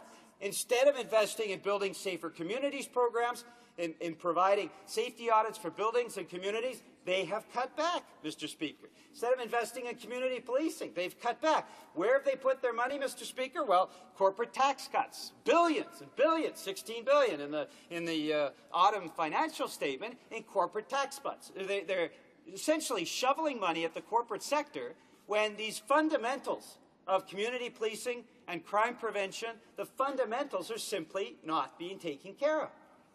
So, Mr. Speaker, you simply have to ask why the Conservatives are refusing the NDP amendment that would effectively make absolutely certain there are no future cases like that of the balcony rapist, Mr. Paul Callow. Why would the Conservatives resist putting in place a common-sense solution that actually can be in place as soon as we adopt the legislation, rather than go with a poorly drafted version of the bill that will be simply thrown out, that simply will not resist charter scrutiny? So, Speaker, you have to ask these questions about to what degree the Conservatives are serious.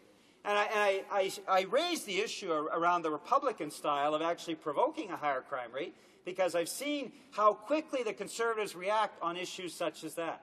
We've seen them use political spin, Mr. Speaker. We have certainly not seen them approach this with the type of seriousness and responsibility that is required by these issues.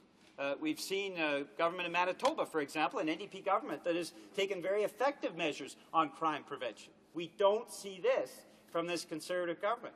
So I implore my colleagues in the Conservative Party, rather than just voting the party line blindly, since they know there are problems with this bill, that they vote and support the NDP amendment that will allow for provision of dangerous offender later in sentencing and will make sure that these kinds of cases never occur again. So vote for Canada. Don't just vote blindly the way the Conservative whip tells you to vote. Thank you, Mr. Speaker. I watched you on questions and comments. The Honourable the Parliamentary Secretary to the President of the Treasury Board. Merci, Monsieur le Président. Thank you, Mr. Speaker. I'm very pleased to rise today to address a subject which is very important for my constituents. First of all, congratulate the member for having some convictions. Though I disagree with his convictions, at least he has some. That is in stark contrast with our Liberal colleagues who oppose this bill 100% but are pretending to support it in order to avoid the electoral wrath that would go along with standing in the way of the Tackling Violent Crime Act. The Liberal Party voted against mandatory jail time for gun criminals. The Liberal Senate blocked passage of the bill to raise the age of sexual protection. I am working hard to raise the age of sexual consent in this country, Mr. Chair, because it is necessary to protect our youngsters against the threats that internet predators pose. They opposed such a move in the Senate. The Liberals are opposed to this bill, but they are flip-flopping because their constituents are forcing them to pass this bill. And it's a good thing, Mr. Speaker. We need the Tackling Violent Crime Act in order to keep our streets safe. That is why I am a proud supporter of this bill, and I am proud to stand foursquare with our Justice Minister and our Prime Minister to tackle violent crime. Thank you, Chair. The honourable member for Burnaby New Westminster. Well, there was no question there, Mr. Speaker, of course, and unfortunately it just seems to be the platitudes that we've seen from this Conservative government. I'm just astounded by their inability to deal fundamentally with issues of crime and justice in a serious and responsible way. Mr. Speaker, it's been now 7 months since myself and the member from New Westminster Coquitlam and the member from Surrey North called on this government to allow for sentencing provisions later in sentence for dangerous offenders, to avoid the kind of case that we've seen with the balcony rapist from ever occurring again, allowing that safety measure that a judge can then judge based on the evidence of whether or not somebody should be designated as a dangerous offender later in sentence. The Conservatives refused at that time. We had the member from Windsor-Tecumseh present motions at the Justice Committee. The Conservatives refused again. Now we have the NDP amendment, and it seems that the Conservatives are resisting again. And it just does not make sense when they know their bill doesn't work. Why don't they accept the NDP improvement? Questions and comments? Questions et commentaires? The honourable member for Ottawa Centre. Thank you, Mr. Speaker, and I want to thank my colleague for an excellent overview of this legislation and including the amendment that my colleague from Windsor has put forward. And I want to thank my colleague from Windsor for the excellent work he's done and provided common sense to this, because that's what has been lacking in this debate, and it's some insight. And when I hear those who say we're going to tackle violent crime and we're going to get tough on crime, well, that's fine. But when we're talking about legislation, we have to be smart on crime and what we're doing. And if we don't think through what we're doing and how we write legislation, then we've wasted a lot of time and we're not as effective as we can be. So if this is going to be a charter challenge, then it requires some reflection. And I didn't hear from the Justice Minister today a clear answer on what other opinions he had as a minister on whether or not this should be charter, is going to be charter proof. My question to my colleague, is he aware of one of the most eminent experts who's a prosecutor on this dangerous offenders designation, Mr. Cooper? Was he aware that he had tried to provide the Minister of Justice with some common sense solutions? And was he aware of the fact that the committee didn't hear from him, the minister obviously didn't hear from him, but that our colleague from Windsor had heard from him, and that Mr. Cooper provided some common sense solutions like our friend from Windsor? And what does he think of this lack of oversight and this lack of analysis and lack of common sense? The honourable member for Ottawa Centre ignored the signals that I was giving him that he was running out of time. There is now 30 seconds left for the honourable member for Burnaby New Westminster. Well, Mr. Speaker, it was an excellent question. I'm glad you took that additional time. He's absolutely right. Not just Mr. Cooper, but a wide variety of experts have said very clearly this legislation is going to be thrown out under a charter challenge, which is why the NDP has brought forward this amendment. We're simply saying you have to be smart on crime, and what we see the Conservatives doing is taking the Republican playbook, which is simply... Debate. The honourable member for St. Paul's. Mr. Speaker, we shouldn't even be here at this time discussing the bill, which should have gone through last spring. The government is like a child with a new toy. It's not governing. It's using Parliament, for a playpen, for a place where it plays with its toys. Tracking offer of our party, and they actively delayed these important initiatives in hoping for a spring election last spring in which they could run on their crime and punishment agenda.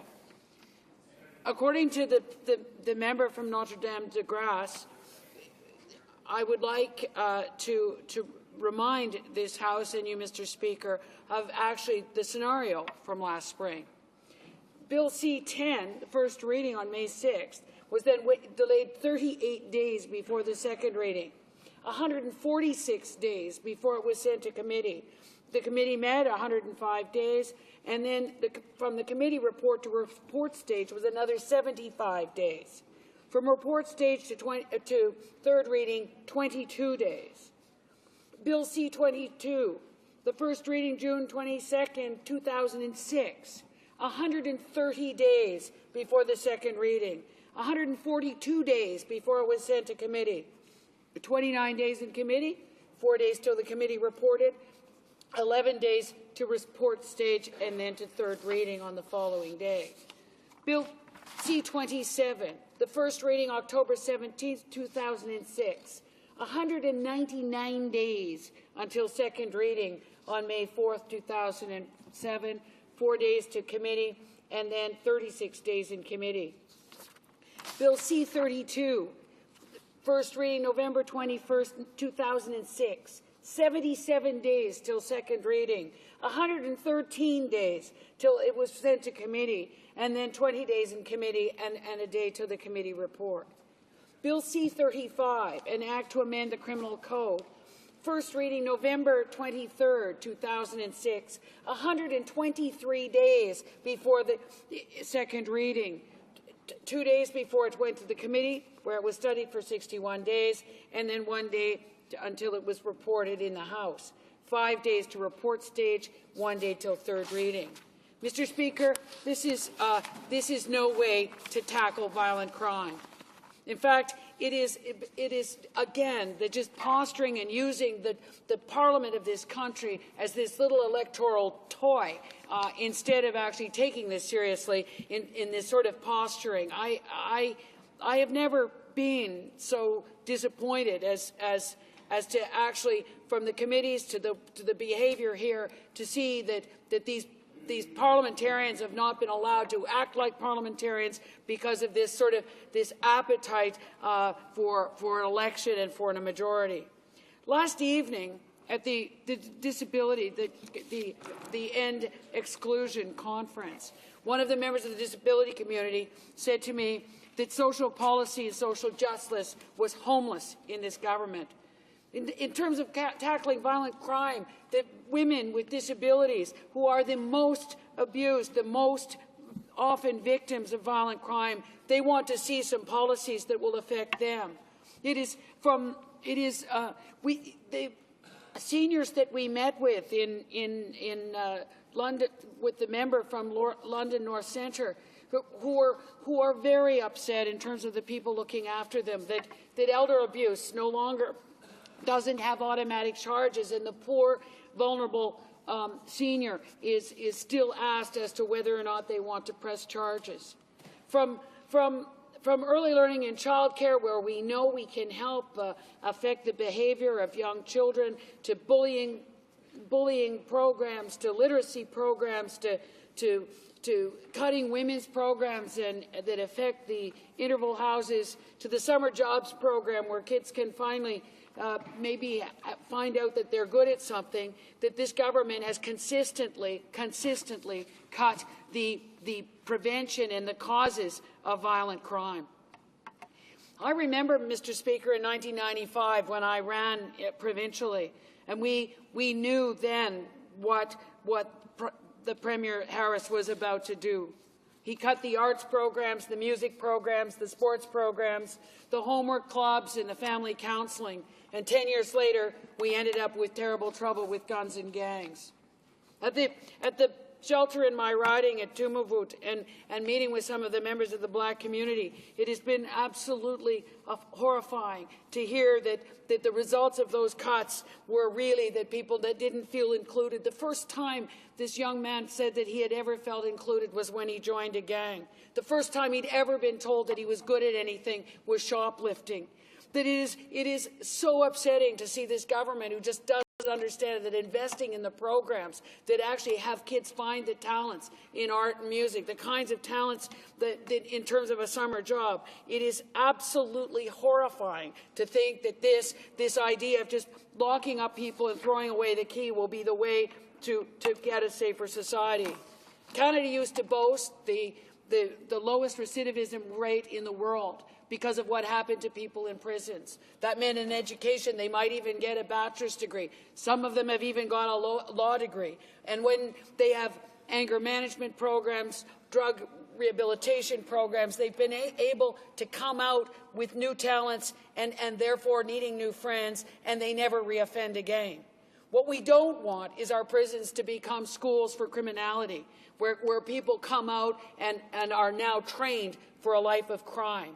I think it is hugely important as we look forward to the real challenge of tackling crime and violent crime in the long term.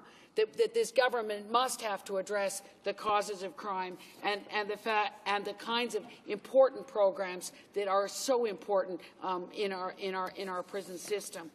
Mr. Speaker,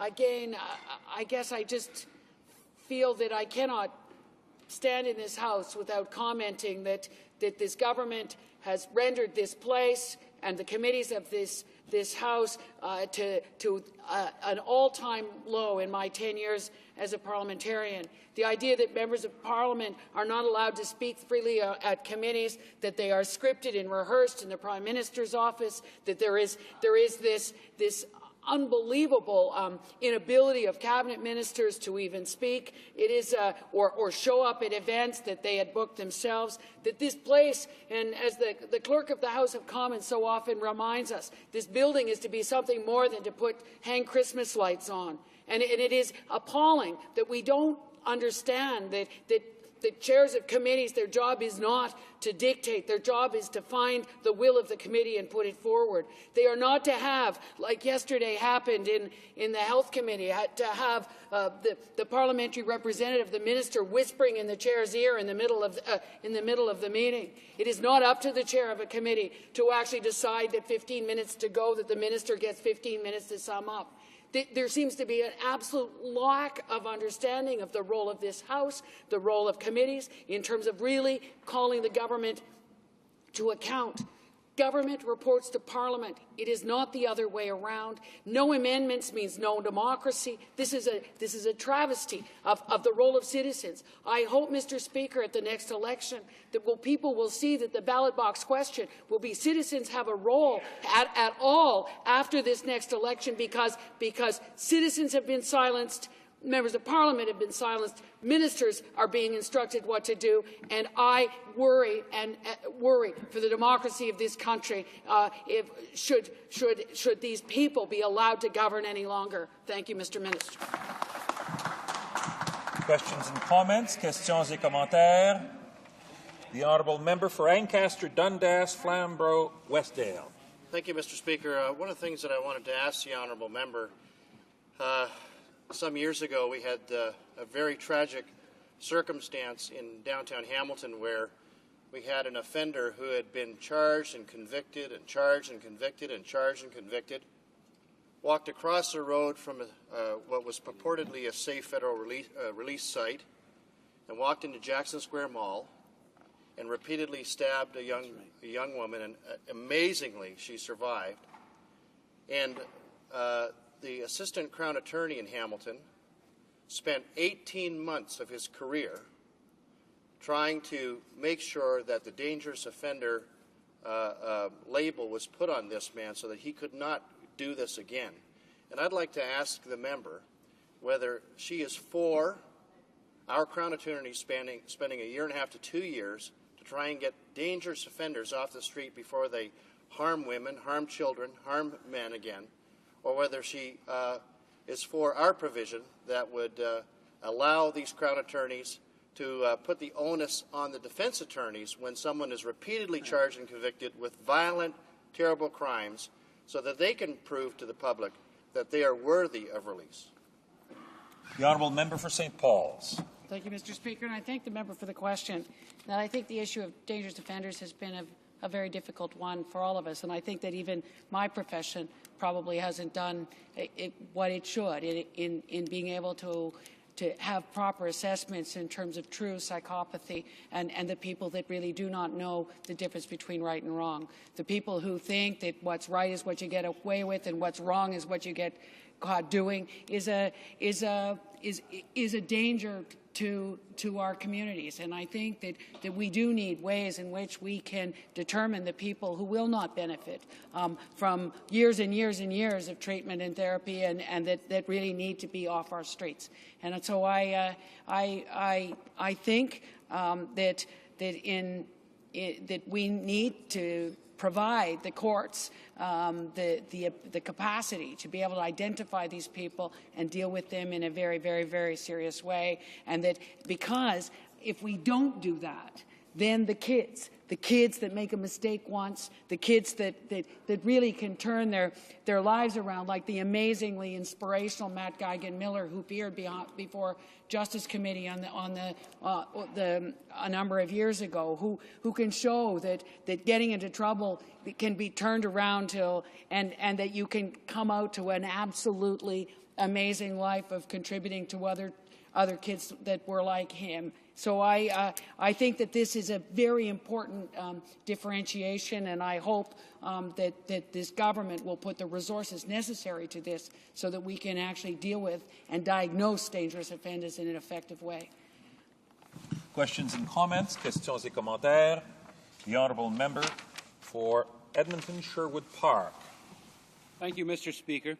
You know, the motion that we're debating here today is the amendment put forward by the NDP, basically to delete the clause with respect to declaring a person dangerous offender and putting a reverse onus on it. Now, Mr. Speaker, while this member was speaking, she was all over the map. She did not really direct much of her comment to that specific amendment. But, however, it is true, the whole issue of justice is a large issue, and she covered a lot more than just this one issue, or the motion that's before the House. But my question to her, Mr. Speaker, is this. Surely, if she looks at the amendment to delete the clause on reverse onus, she must agree that this is not a lightly thought motion or a concept. Here is a person, first of all, the list of items under which one is charged are very serious.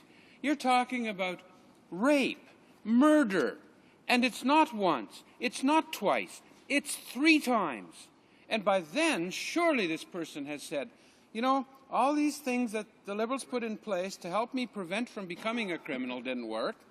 All of the things that they've put in place to help me in prison to learn not to be a criminal haven't worked. I guess for the safety of others, we need to keep this person restrained on a more permanent basis, just for the protection of society. Surely that is not something that she would be against. The honourable member for St. Paul's has 30 seconds to respond. Yeah, I think that, in all conscience, that we can't support the NDP motion. I think that we believe that it is our obligation as a society to be able to make this diagnosis as early as possible and to be able to then put the accused in the proper place that will keep society safe. Resuming debate. Reprise du débat. The honourable member for Beaches, East York. Thank you, Mr. Speaker. Mr. Speaker, protecting citizens against violent crime is very important in my community, and it is to all of us. However, crime rates have actually gone down over the past 10 years, as we all know, but there is much more to be done. I think we can all agree with that as well. But, Mr. Speaker, we must tackle the problem of violent crime, but we must also do it responsibly. We cannot simply lock people up and throw away the keys.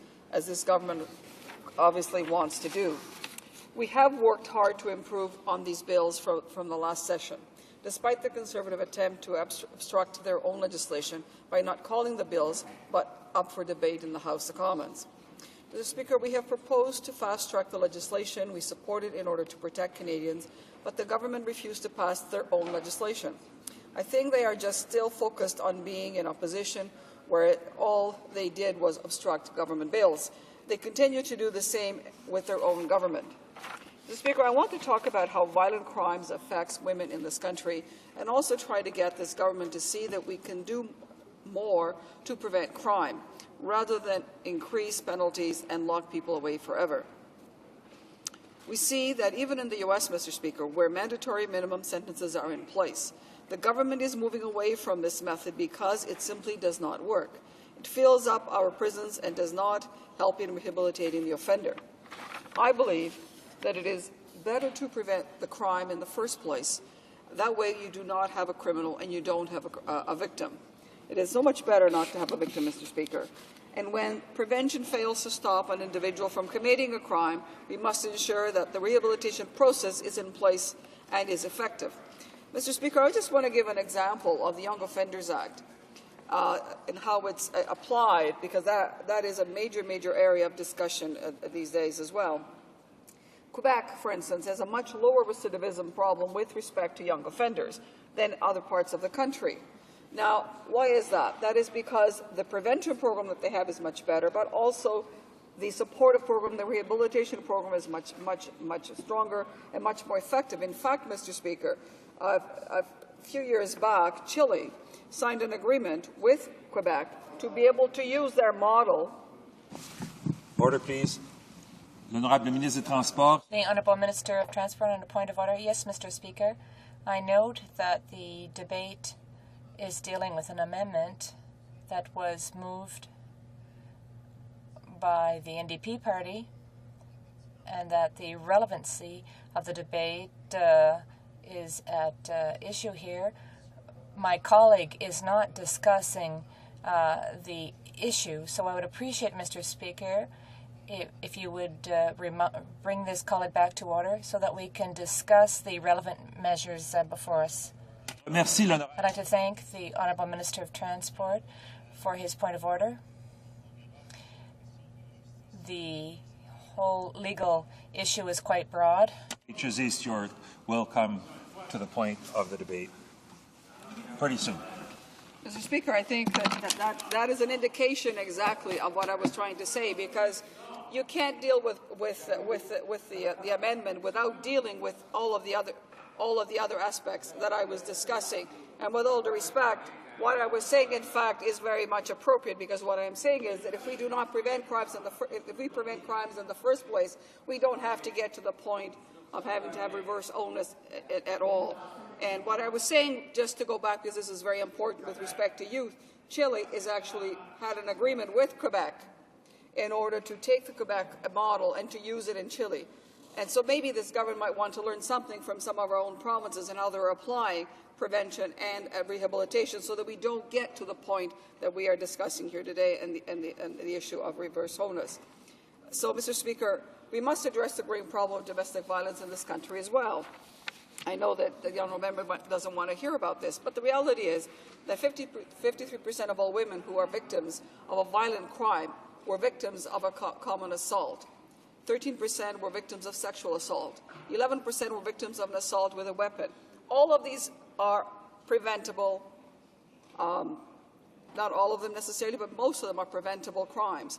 If we were to spend some money in education in this country with respect to problems with domestic violence, but the government instead has chosen to cut and to change the mandate of the Status of Women Canada and to basically eliminate not only the issue of equality, but the advocacy, the research and advocacy that is needed in this area and the kind of work that is required. And the United Nations has pointed that out already.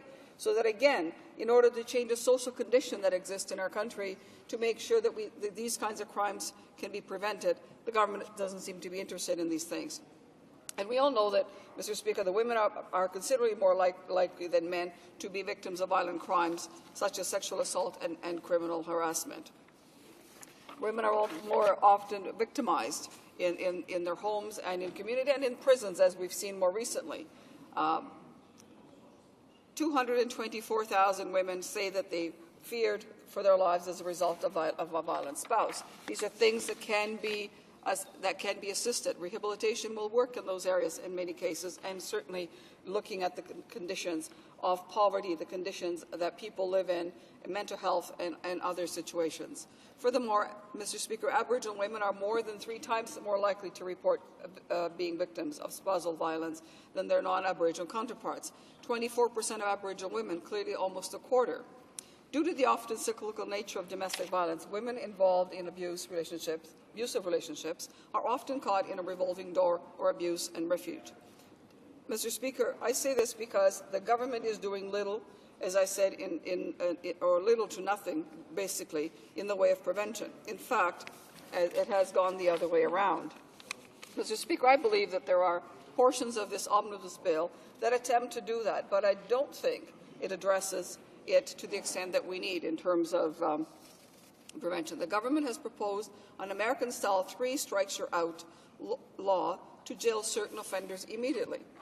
In fact, Mr. Speaker, those particularly affected would include Aboriginal women with addictions or histories of abuse who have acted out in violence and have inadequate access to healing. Again, this is areas of prevention. Women that are incarcerated, larger number in the Aboriginal communities, a great deal of issues that are not being addressed for prevention. In part, the government is criminalizing the poor as a result of this and mentally ill, rather than ensuring access to affordable housing, incomes, training, support, mental health services and assistance, which is, by the way, mental health is one of the areas in this country which receives the least attention and the least funds when it comes to health dollars, and yet more than 50% of all those incarcerated have, as we know, have mental health issues. Again, this goes to prevention. It goes to to the stability of society. According to Citizens Canada, the number of Canadians spending time behind bars increased in 2005-2006 for the first time in more than a decade. This increase is due to the large number of individuals in remand serving time waiting their trial or sentencing. In fact, the number of adults in remand rose 12% in 2005-2006. This means that for the first time, the number of Canadians awaiting their trial or sentencing actually outnumbered those serving actual jail time. The result is that offenders are spending less time in sentence custody because courts are giving credit for time spent in remand when determining sentences' length, and no rehabilitation is taking place while they're there. If this Conservative government is so tough on crime, why is it that jail sentences for those found guilty of a crime is increasing, while time spent in jail for those waiting to have a fair trial is increasing? Again, Mr. Speaker, while they're waiting for justice, there is no rehabilitation being offered at this time, and that again goes to the problem of recidivism that we have in this country. It seems that the Conservatives' attempts to play partisan games with the criminal code is holding up more than legislation in this House. It is also holding up Canadians' right to a fair and speedy trial. The number of women serving jail time is also on the rise, Mr. Speaker. In fact, the fastest growing prison population worldwide is women.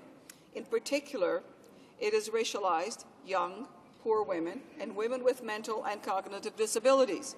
These escalating numbers are quite obviously linked to barriers in health care, education, and social services. Again, these are areas that we are ignoring, that the government is ignoring quite deliberately.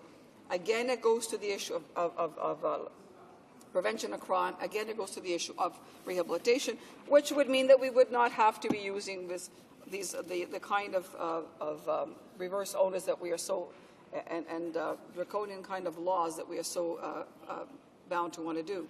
The number of Canadians incarcerated in 2005 and 06, Mr. Speaker, was 110 per 100,000, which is a far cry from the United States, where they're at 738 per 100,000. Now, the Americans have been going down this road of incarceration for many, many, many, many years. And in fact, they're beginning to look the other way because it hasn't worked. So increasing the jail population doesn't work. It doesn't prevent crime. It doesn't help the rehabilitative. It doesn't reduce crime in our streets.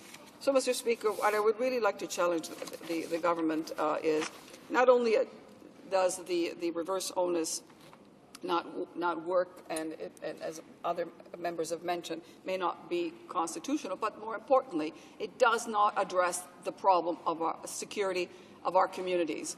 And that is really the main point. Thank you. Questions and comments. The Honourable, the Parliamentary Secretary, the Minister of the Environment. Well, thank you, Speaker. I listened intently to my colleague across the way, and a lot of what she said, Speaker, was incorrect, and but her principles of being proactive, I would agree with her. And that's why I personally, in my writing, was involved with a number of announcements focusing at high-risk youth. And she was correct in saying sharing the importance of dealing with the problem proactively, even at the early stages of an individual's life. And that's why we have provided, as a government, programs that unfortunately the Liberal government ignored. For 13 long years, Mr. Speaker, we saw these issues, and they knew, the comments that she made, that it's very necessary to be proactive, and they ignored that, Mr. Speaker. But since in the 21 short months, we've accomplished much more than that they did over the 13 years. Now, it's very disappointing to hear that she knows what should have been done, but it wasn't done. Now, I want to focus, though, Chair, and she was the Minister, Speaker, so there was a huge responsibility on her shoulders. And why didn't she do it when she had that opportunity? But I would like her to talk about these very dangerous, high-risk people that reverse onus applies to. Why would she not want to see them dealt with appropriately? Why would she want to see them released back into the community with zero consequence, the traditional Liberal hug-a-thug philosophy? Why would she want to see that go on? Why would she not want to get serious about high-risk offenders that will reoffend, that will put our communities at risk? Thank you. The Honourable Member for Beaches East York. Well, Mr. Speaker, firstly, I want to say that I think the Honourable Member is not right that we did nothing with respect to crime prevention. We had the National Crime Prevention Program was one of the best in this country. In fact, I don't think that the Honourable Member's government, if I'm not mistaken, they reduced that funding with their first budget. So I wouldn't say that.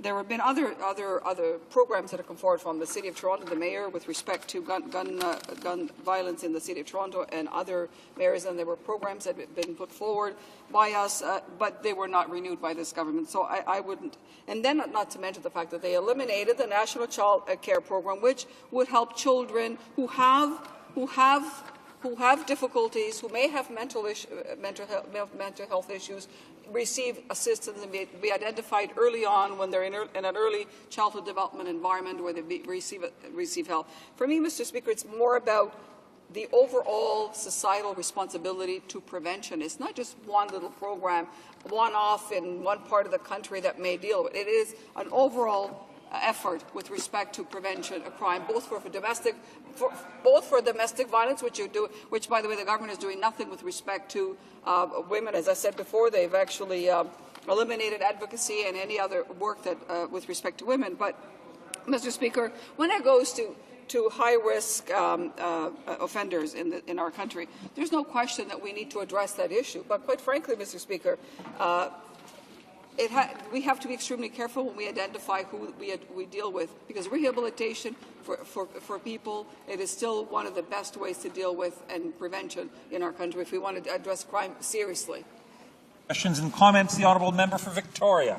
Thank you, Mr. Speaker. I listened to the member's comments very carefully, and appreciated a number of her comments that to the effect that this government has its supposed tough on crime approach is really an American-style approach on crime that really is just filling up prisons and really doesn't tackle violent crime issue. What about rehabilitation? What about housing? What about mental health? These are all issues that this government, by comparison to the amount that they're investing in this criminalization part, the amount to rehabilitation, to preventive programs for youth has been very puny. But what confuses me about the member's comments is that this bill, we are speaking to the amendment of reverse onus that places a reverse onus on the convicted to prove that they should not be considered a dangerous offender. Of course, we had supported the other part. The honourable member for Beaches East York has 20 seconds to respond. Thank you, Mr. Speaker. I didn't realize time was running out so fast, but yes, well, as the honourable member said with respect to the prevention and all of the programs, it is very true that that is the way to go in this country. As far as I'm concerned, what happens is what... Debate.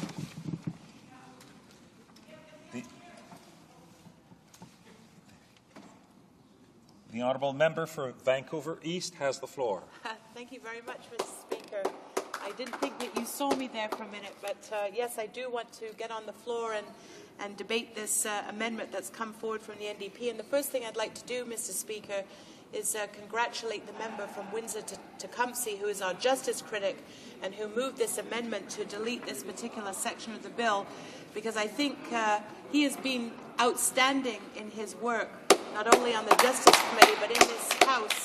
And in fact, he's been acknowledged by his peers in the recent award as the most knowledgeable member in the House.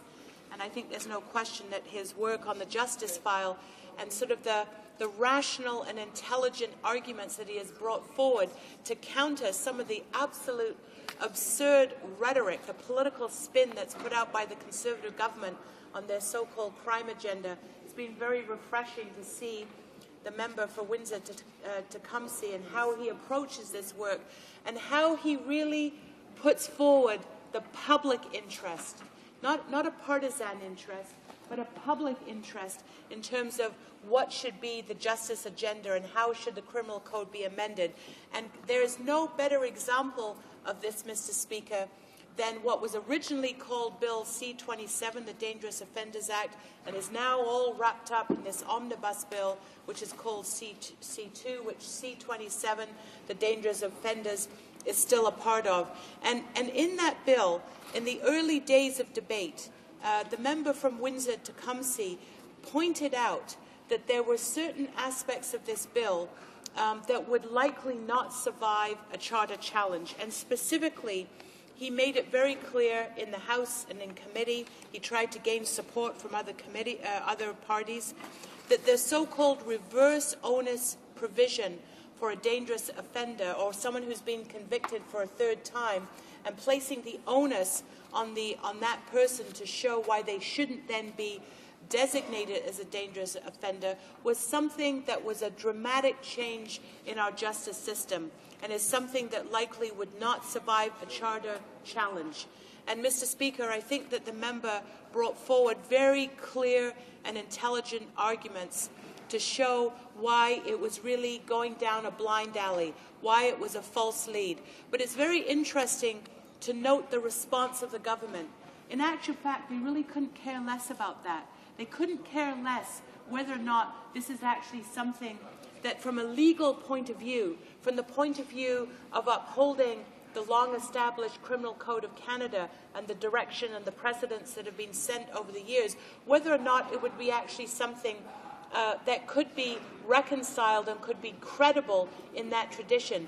And the reason they couldn't care, Mr. Speaker, is that I think we all know now, and there is indeed a gaining understanding across Canada, that this so-called crime agenda is nothing more than political optics. It's nothing more than pushing people's buttons. It's nothing more than trying to create a climate of fear in Canada about crime. And I want to say for the NDP, I'm very proud of the fact that we take this issue and we take it from the point of view of protecting the public interest, but not going down this crazy road of just creating a climate of fear and bringing forward proposals that they know are doomed to fail. And so, Mr. Speaker, that's why we brought forward this amendment today, to once again put on the record that this particular provision in this bill, and we've supported other provisions of this bill as being something that are needed. But this particular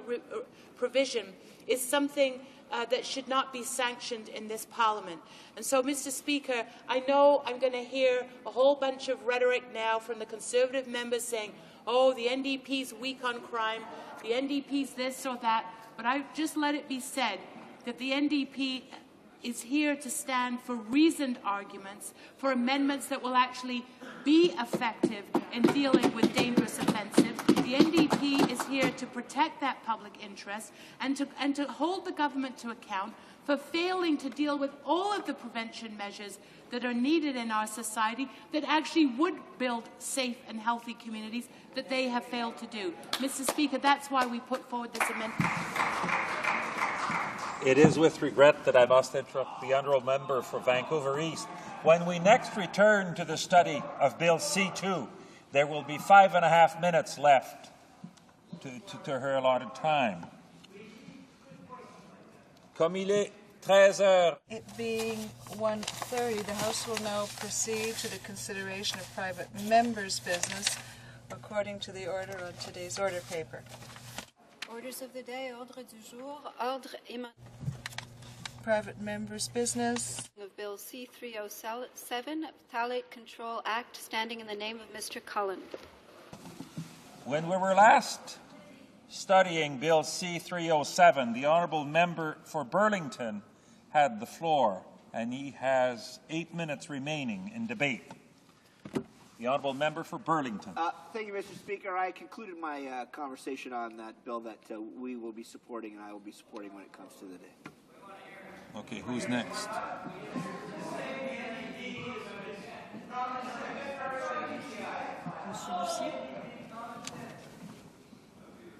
Qu'est-ce que je fais là? Il n'y a personne.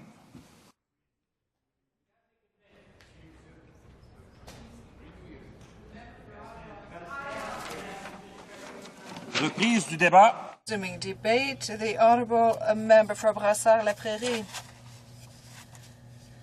Thank you, Mr. Speaker. The Bill C-307 concerning phthalates is intended to prohibit the use of certain phthalates in a whole host of products and items that are currently in use because this presents a risk for the health of Quebecers and Canadians. The initial text of the bill would obligate the Minister of the Environment to regulate against the use of 3 types of phthalates, and this would involve BBP, which is a product that can be found in items that are used in education and used by children. There are also products that babies could put in their mouths that contain BBP, and then the other product would be DBP, which is often found in cosmetics and in children's toys, as well as items that babies could put in their mouths. The third product that we seek to ban would be DEHP, which can also be found in cosmetics, more specifically, however, in medical devices. And there would be an exclusion for bags that are used to hold blood. And in Annex 1 of the Environmental Protection Act, the government, or rather the bill would seek to include as toxic substances the 3 products that I've just mentioned, BBP, DBP, and DEHP. Phthalates belong to a family of chemical products that are mainly used for industrial purposes, and phthalates can be found in many consumer goods such as adhesives, vinyl flooring, lubricants, oils, detergents, solvents, pharmaceutical products, wires, and cosmetics such as perfume, deodorants, aftershave, shampoo, hairspray, and nail polish. Phthalates are also used in plastics. Most rigid, semi-rigid, or flexible polyvinyl chloride items, or PVC items, also contain phthalates. And the proportion of phthalates can be as high as 50% in some products, particularly plastic bags, window frames, shower curtains, boots, bath toys, and medical devices. And the level of toxicity of phthalates varies according to the type of component. In other words, DEHP can be more toxic than the other two. And the main effects of phthalates that have been reported in experiments with various animals would be testicular atrophy, a loss of fertility, a loss of fetal weight, and many researchers have found that phthalates could be cancer-causing. And according to the Health Association in Quebec, researchers have concluded that DBP would have negligible effects on reproduction, whereas for BBP and DEHP, the results are more worrisome. DEHP in some medical devices gives rise to some concerns, particularly when it comes to the development of male children and children who would require prolonged extensive care or intensive care. Now, as in terms of precaution, this principle has been accepted by the international community in the Rio Convention of Biodiversity in 1992, a convention that was ratified by Canada.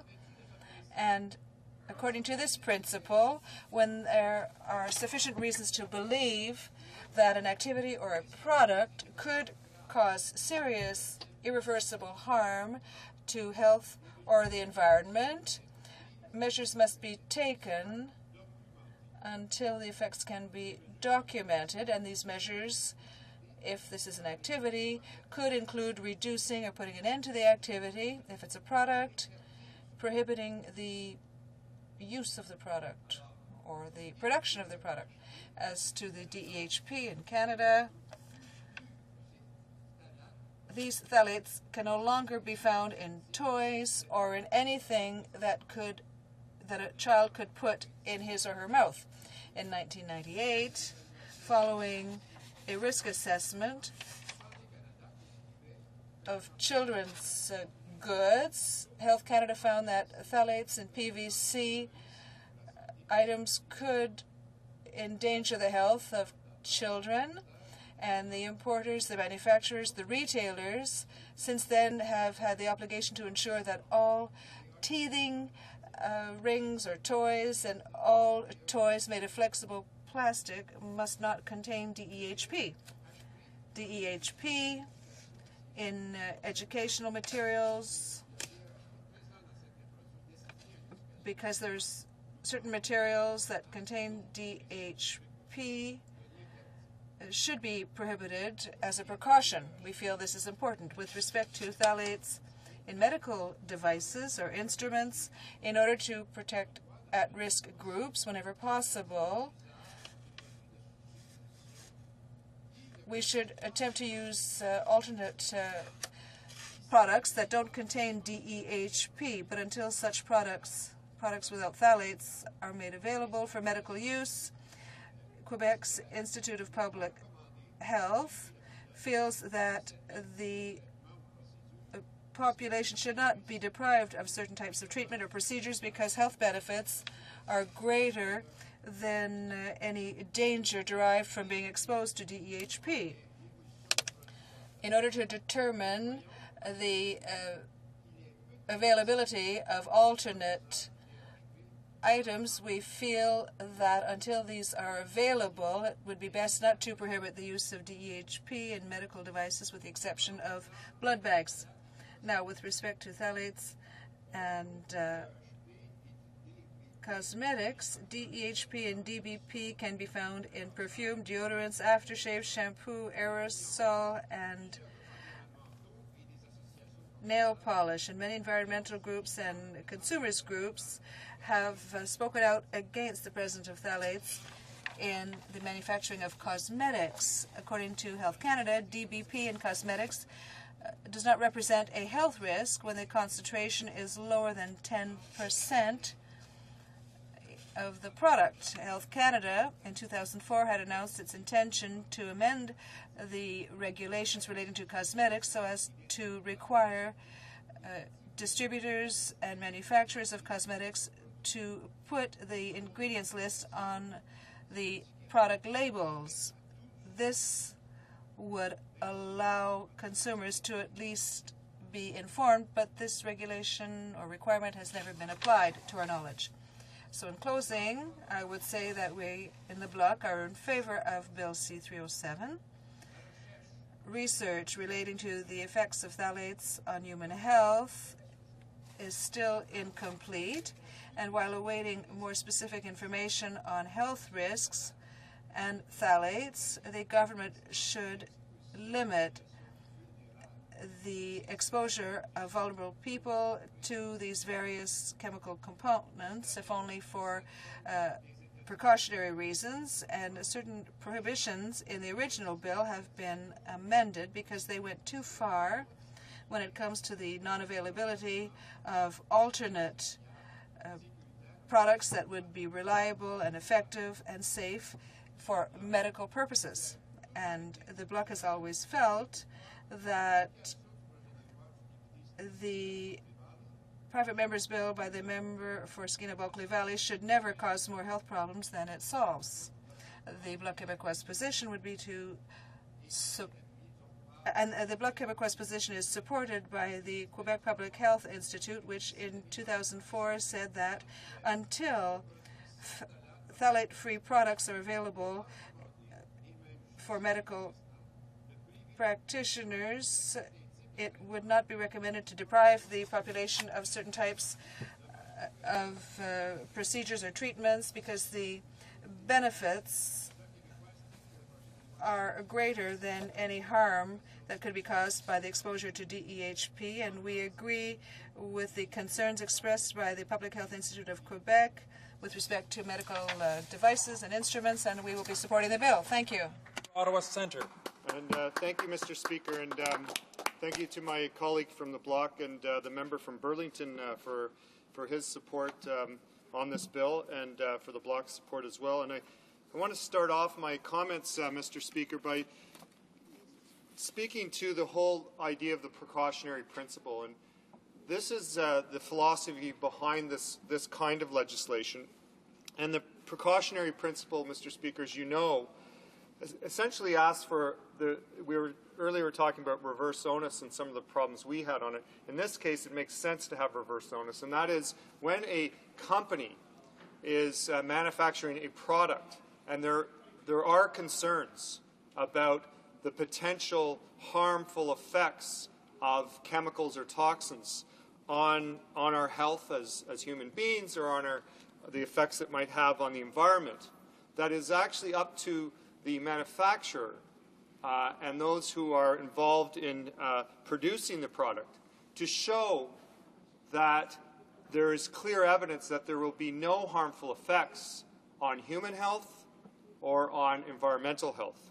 And in fact, the precautionary principle has been adopted as a guiding principle by our government, and we have, to see from the government a little more commitment in some aspects in terms of the environment on this. But Canadians should know that this is something they should demand from their government, from companies, and to ensure that we aren't just hearing about the precautionary principle, that indeed that we are living by the precautionary principle. Because, Mr. Speaker, the time has ended where we come up with new ways of manufacturing things and saying, well, we'll wait and see what happens. The time has ended for that. We need to be stronger, more vigilant as citizens, as consumers, as advocates for public health, to ensure that when new products come online, when new products come forward, that they aren't detrimental to our health and to the environment in general. And so I just wanted to start off with that, Mr. Speaker, because I think Canadians are understanding of the concept, but what I'm wanting them to do is to be extremely vigilant and vocal in asserting that the precautionary principle is not just something on paper, but it actually has a life of its own. It's being adopted. In fact, my colleague, our environment critic, the Member of Parliament from Skinnamalkie Valley, has put forward a bill that adopts the best practices of the precautionary principle, and in fact has come up with a bill that will ensure that, in this case, the toxic substances that right now are sadly on the shelves of some of our stores in the way of children's toys allowed to exist. And we believe, and obviously my colleague believes, that that shouldn't be the case. Phthalates are found all over the place. They're ubiquitous, Mr. Speaker. We've heard from other members on this. Plastic softeners found in children's toys, nail polish was already mentioned, fragrances. It seems to be everywhere. And just like we had problems in the past with substances that were created and were seen as miracle consumer products, they actually have a detrimental effect on our environment down the road. The same case is with phthalates. So what we know is that they have potential harm, and when you employ the precautionary principle, they should be eliminated. I have to say, Mr. Speaker, that there was some compromise on this bill by my colleague. We would have preferred to have an all-out ban on this. We understand that trying to get legislation through, sometimes you do have to compromise, and there has been a compromise on this. But I just want to lay out for you, Mr. Speaker, not only the importance of having this kind of legislation put forward, but the fact that this has been done in other jurisdictions. The EU has banned phthalates since 2003. California banned them in children's toys just in the last months. Health Canada does warn of exposures in medical tubing to children and vulnerable populations. But I think the time has come that we have legislation to ensure that it's not just a matter of giving warnings and prescriptions and advisories, but that we actually have some teeth, and that's why this is an important piece of legislation. We believe that there is evidence to show that there is potential detriments to human health. And what is so important to note here, Mr. Speaker, is that this is about the most vulnerable of our population. This is children. I am a proud father of two boys, very healthy, 12 and 9. And I would want to know that my government is doing everything it can to protect their health and certainly the health of children presently in our population. And if we aren't doing that, I would submit, Mr. Speaker, that we aren't doing our jobs. One thing that some people have brought forward is that when you get into this area, that if you're going to ban something or take a product off the shelf, that, this is very difficult. We have imports from all over the world. We've seen the situation of toys being imported from China. My colleague from Victoria was telling me recently about her grandson who was playing with the Thomas train for years, loved it. Well, we found out that there's toxins in that particular toy and had to be removed. The precautionary principle, and if it were employed, would ensure that that kind of practice and that kind of manufacturing wouldn't allow to be happen if we have proper scrutiny. It also should be noted, Mr. Speaker, that when you're looking at toxins in manufacturing and withdrawing them, that it's possible, and I give you the example of what's happened in the medical field with phthalates. In fact, hospitals in this country and across the United States have labeled themselves phthalate-free. In other words, all of the softeners that were used in rubber gloves, medical devices, that are everywhere now in our hospitals and healthcare centers, that they took on the issue.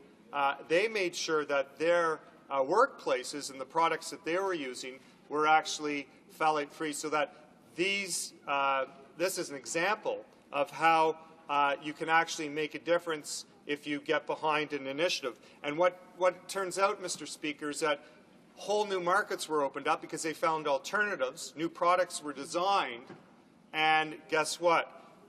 There is a possibility for a changeover, and that banning these the uses doesn't create any kind of economic calamity. In fact, it opens up possibilities for new products. And I think that's really important to know, because manufacturers, when they have the rules in front of them, and they're clear rules, and they're understanding what the rules are, then they obviously follow those rules and adapt to them. And I think that's what's been missing here. And I just give to you the recent, just this past 6 months, all of the products that we have been importing from other countries, many from China, where there's been issues around concerns in toxins and human health, be it lead, paint, or other toxins. So, Mr. Speaker, I think that this bill is an important one to support, not only because of what it affects in terms of products that I've mentioned and protecting human health for our most vulnerable, but because of what it does and says what is possible. And it is possible, Mr. Speaker, if governments wish to and legislators wish to, make sure that the products that we buy, the food that we consume, is safe for all of us. So I look forward to the support of this Parliament and all members for this bill, and I congratulate my colleague on a job well done for protecting all of our health. Thank you, Mr. Speaker. Resuming debate. Reprise du débat. Resuming debate. For Brandt. Thank you very much, Mr. Speaker. Like my colleague who just earlier spoke, I'm very pleased, Mr. Speaker, to rise in the House today to speak about this important piece of proposed legislation. But before I begin to speak about Bill C-307, I would like to congratulate my Liberal colleagues in Ontario for addressing the issue of potentially harmful chemicals. As has been publicized, Mr. Speaker, the Ontario McGuinty government's new toxins reduction strategy will include a range of measures to protect the health of Ontarians. Instead of waiting for this government to act, the provincial government in Ontario will appoint an expert medical and scientific panel to advise which toxins should be the focus of immediate attention, action, and possible reductions. The Ontario government intends to do this immediately, while new toxin reduction legislation is in the developmental stage. An early priority, Mr. Speaker, for the expert panel will be to provide recommendations on how best to address bisphenol A, widely used, as the Speaker has heard, in plastic baby bottles and similar consumer products. The Ontario government is also undertaking a number of initiatives which will be included under a toxins reduction strategy to help protect Ontarians from potentially harmful environmental toxins, including, firstly, Mr. Speaker, legislation to ban the cosmetic use of pesticides to be introduced in the spring of next year. Secondly, working with Cancer Care Ontario and the Ontario Medical Association to identify, to target, and to reduce the number of cancer-causing agents released into our environment. Thirdly, the imposition of tough new standards to reduce the amount of harmful air emissions on 14 toxins. Fourthly, replacing coal-fired electricity in Ontario, phasing it out completely by 2014.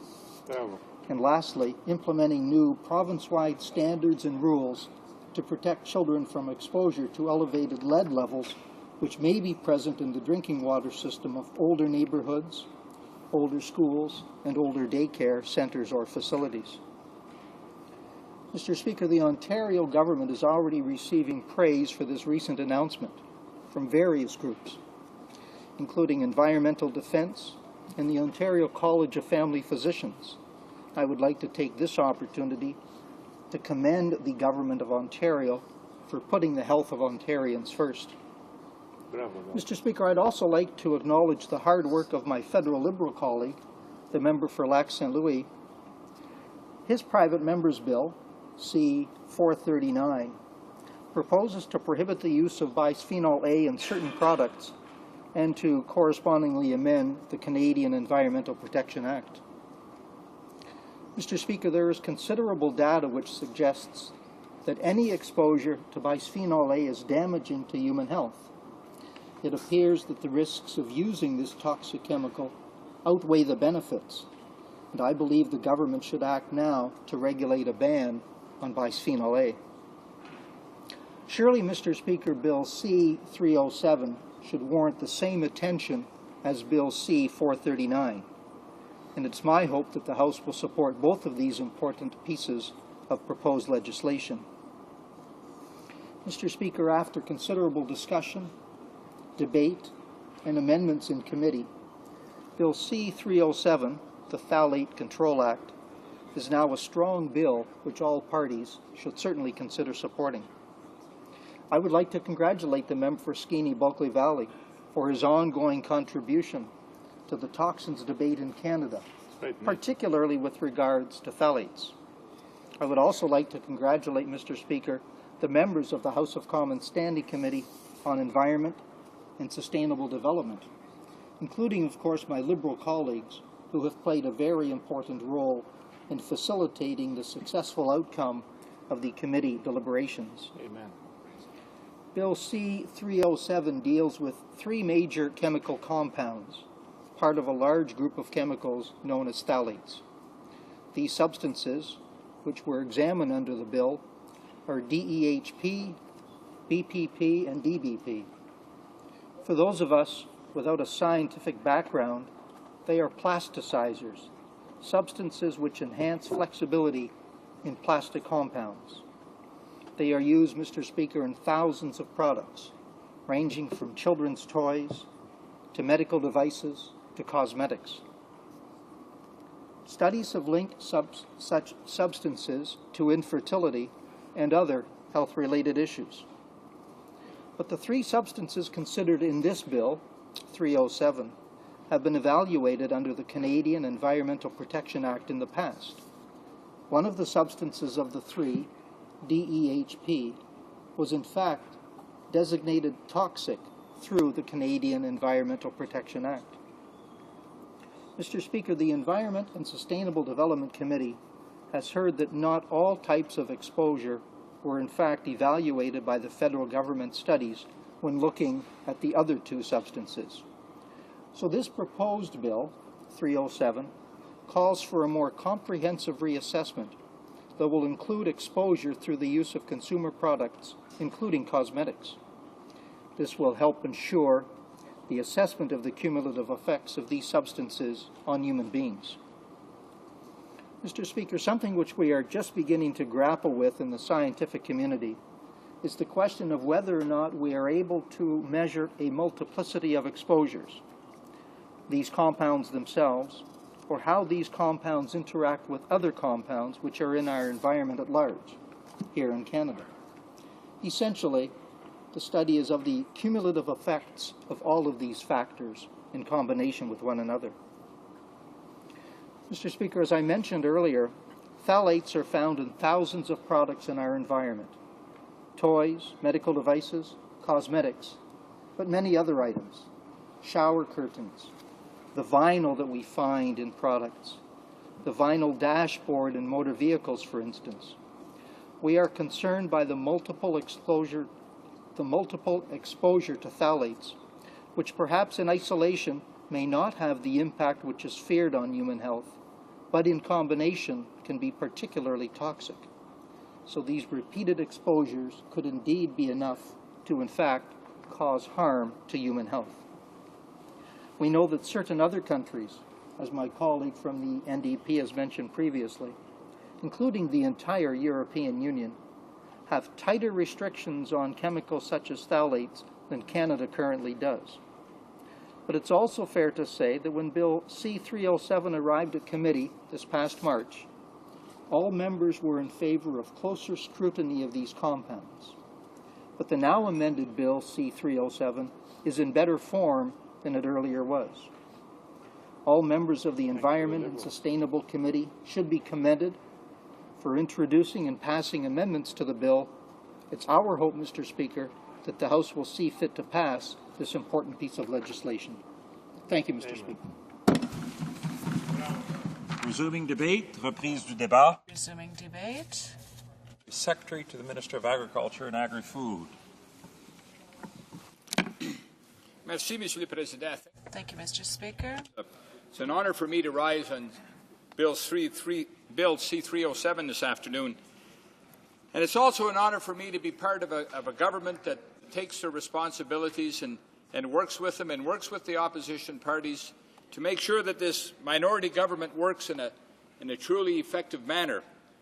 And you know, Mr. Speaker, much has been said about committees not working or not functioning as well as they could be functioning. Well, the truth of the matter is, Mr. Speaker, when we get the cooperation from the opposition parties on committees, they work extremely well. And this is a case in point when we look at Bill 307. Here we took a bill that was seriously flawed, and through the cooperation, when we got cooperation from the opposition parties, this government, under the sponsorship, under the leadership of this Environment Minister, maybe the best Environment Minister we've had in centuries, along with his very, very able Parliamentary Secretary, under their leadership, this bill was made into something, to a piece of legislation that can be truly effective coast to coast, Mr. Speaker. And what we've done here with a minority government, with a committee, and Mr. Speaker, this should be an example to the opposition to quit the obstruction in the other committees. We can make some progress here if we can only get the cooperation of our members opposite. So, Mr. Speaker, I'm not going to go into the technicalities of the bill. I want to congratulate our minister. I want to congratulate his parliamentary secretary, all the members of the committee for cooperation, and I urge my colleagues to continue this cooperation and ensure that this minority government succeeds. Thank you very much, Mr. Speaker. Resuming debate. Reprise du débat. Resuming debate. Before I recognize the sponsor of the bill, I just want to give fair warning that these will be the concluding remarks.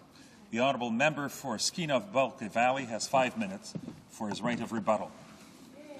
Thank you very much, Mr. Speaker.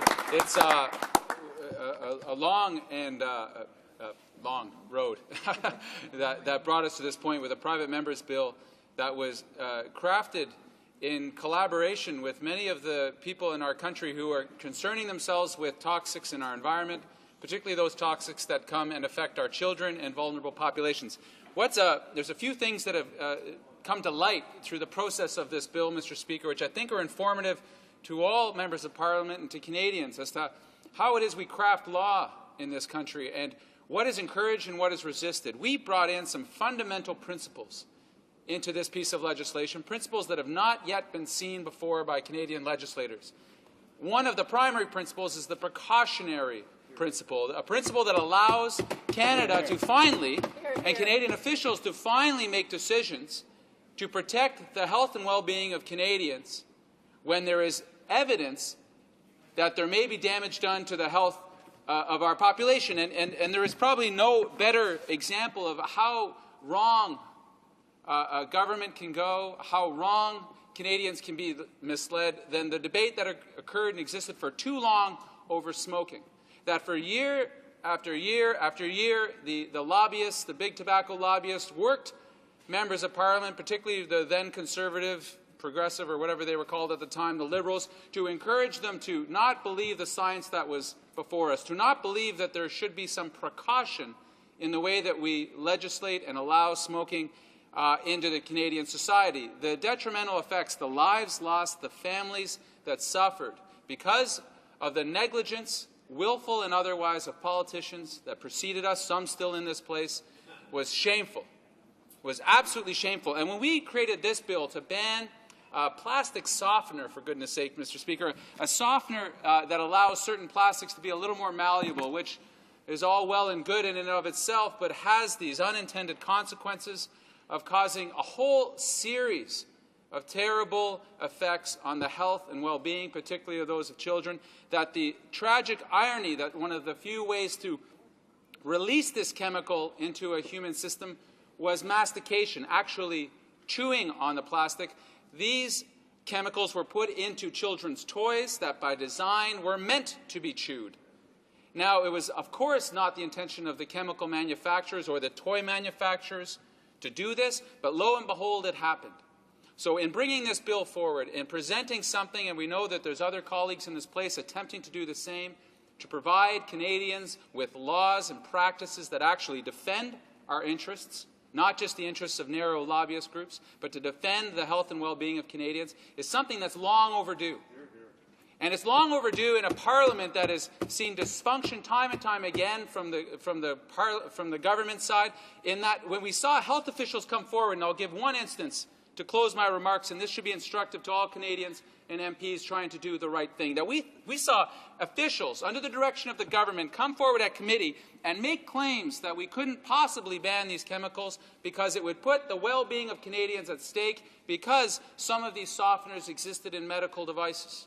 And if we were to ban this chemical, it would be taken out of the medical device, and there would be no medical devices, and Canadians, and I quote, would die on the operating table as a result of this bill. At the very same hearing, we had witnesses from the United States, nurses and practitioners, who had in their hands medical devices that were free of phthalates, that had lists of hospitals in the U.S. that have banned this chemical entirely from their operations. And the parliamentary secretary is nodding no when he knows it's in fact true, that we had the devices available and we had a government just sticking its head in the sand and willing not to do it. And what's amazing to me most, and this is final and concluding remarks, is that when you truly write legislation well and you truly try to get parliamentarians to work together, those that resist suddenly seek to take credit. And I've heard from particularly Liberal and Conservative members time and time again patting themselves on the back, congratulating themselves. I suppose when we do something right, everybody wants to jump on the bandwagon. Everyone wants to feel like they win. At long last, Mr. Speaker, this bill should pass through this place. This bill will, in fact, become law and protect Canadians into the future, and we're proud to have it. Thank you, Mr. Speaker.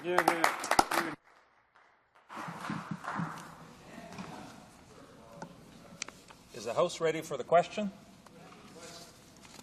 La question est la suivante. Question is the following one. Mr. Cullen, Skeena-Bulkley Valley, seconded by Ms. Nash, move that Bill C-307, an act respecting that word again, be now read a third time and do pass. Plaît-il à la Chambre? Is it the pleasure of the House to adopt the motion? Will all those in favor of the motion please say yea? Yea. Que tous ceux qui... All those opposed will please say nay. In my view, the yeas have it. Conformément à l'article... Pursuant to Standing Order 91, the recorded division stands deferred to Wednesday, November 28, 2007, at the beginning of the private member's business.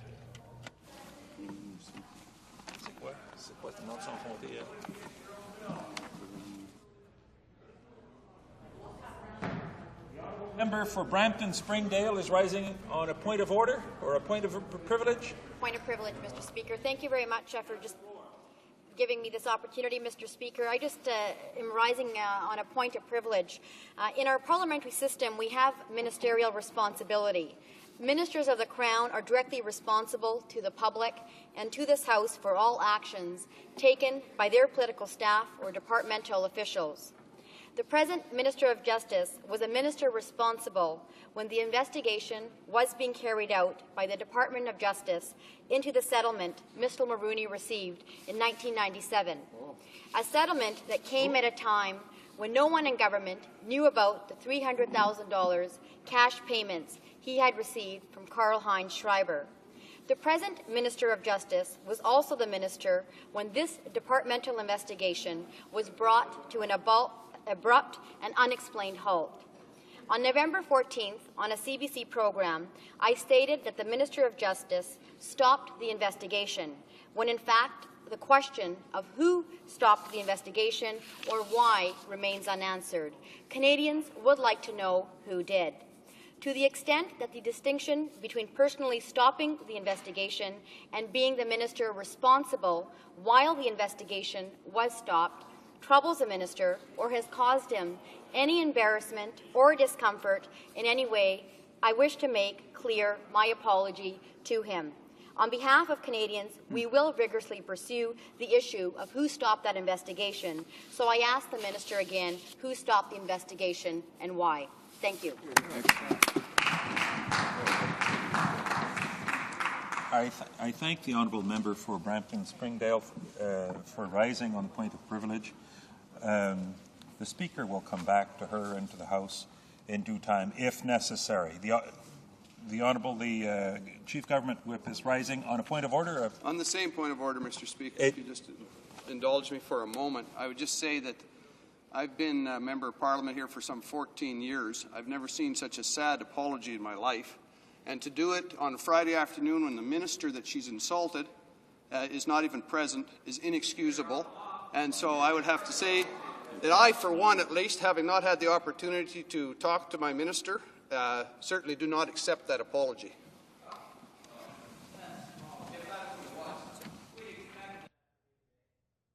That was pathetic. If you take that picture off the hook, you're sadly mistaken. You know better too. The honourable member for Edmonton-Sherwood Park is rising on a point of order. Thank you, Mr. Speaker. I believe that you would have absolutely no difficulty finding unanimous consent for the motion that we see the clock as 2:30. It being 2:30,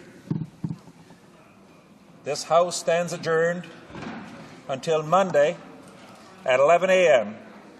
pursuant to Standing Order 24-1.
Curiosity about these youngsters standing holding the railing, peeking out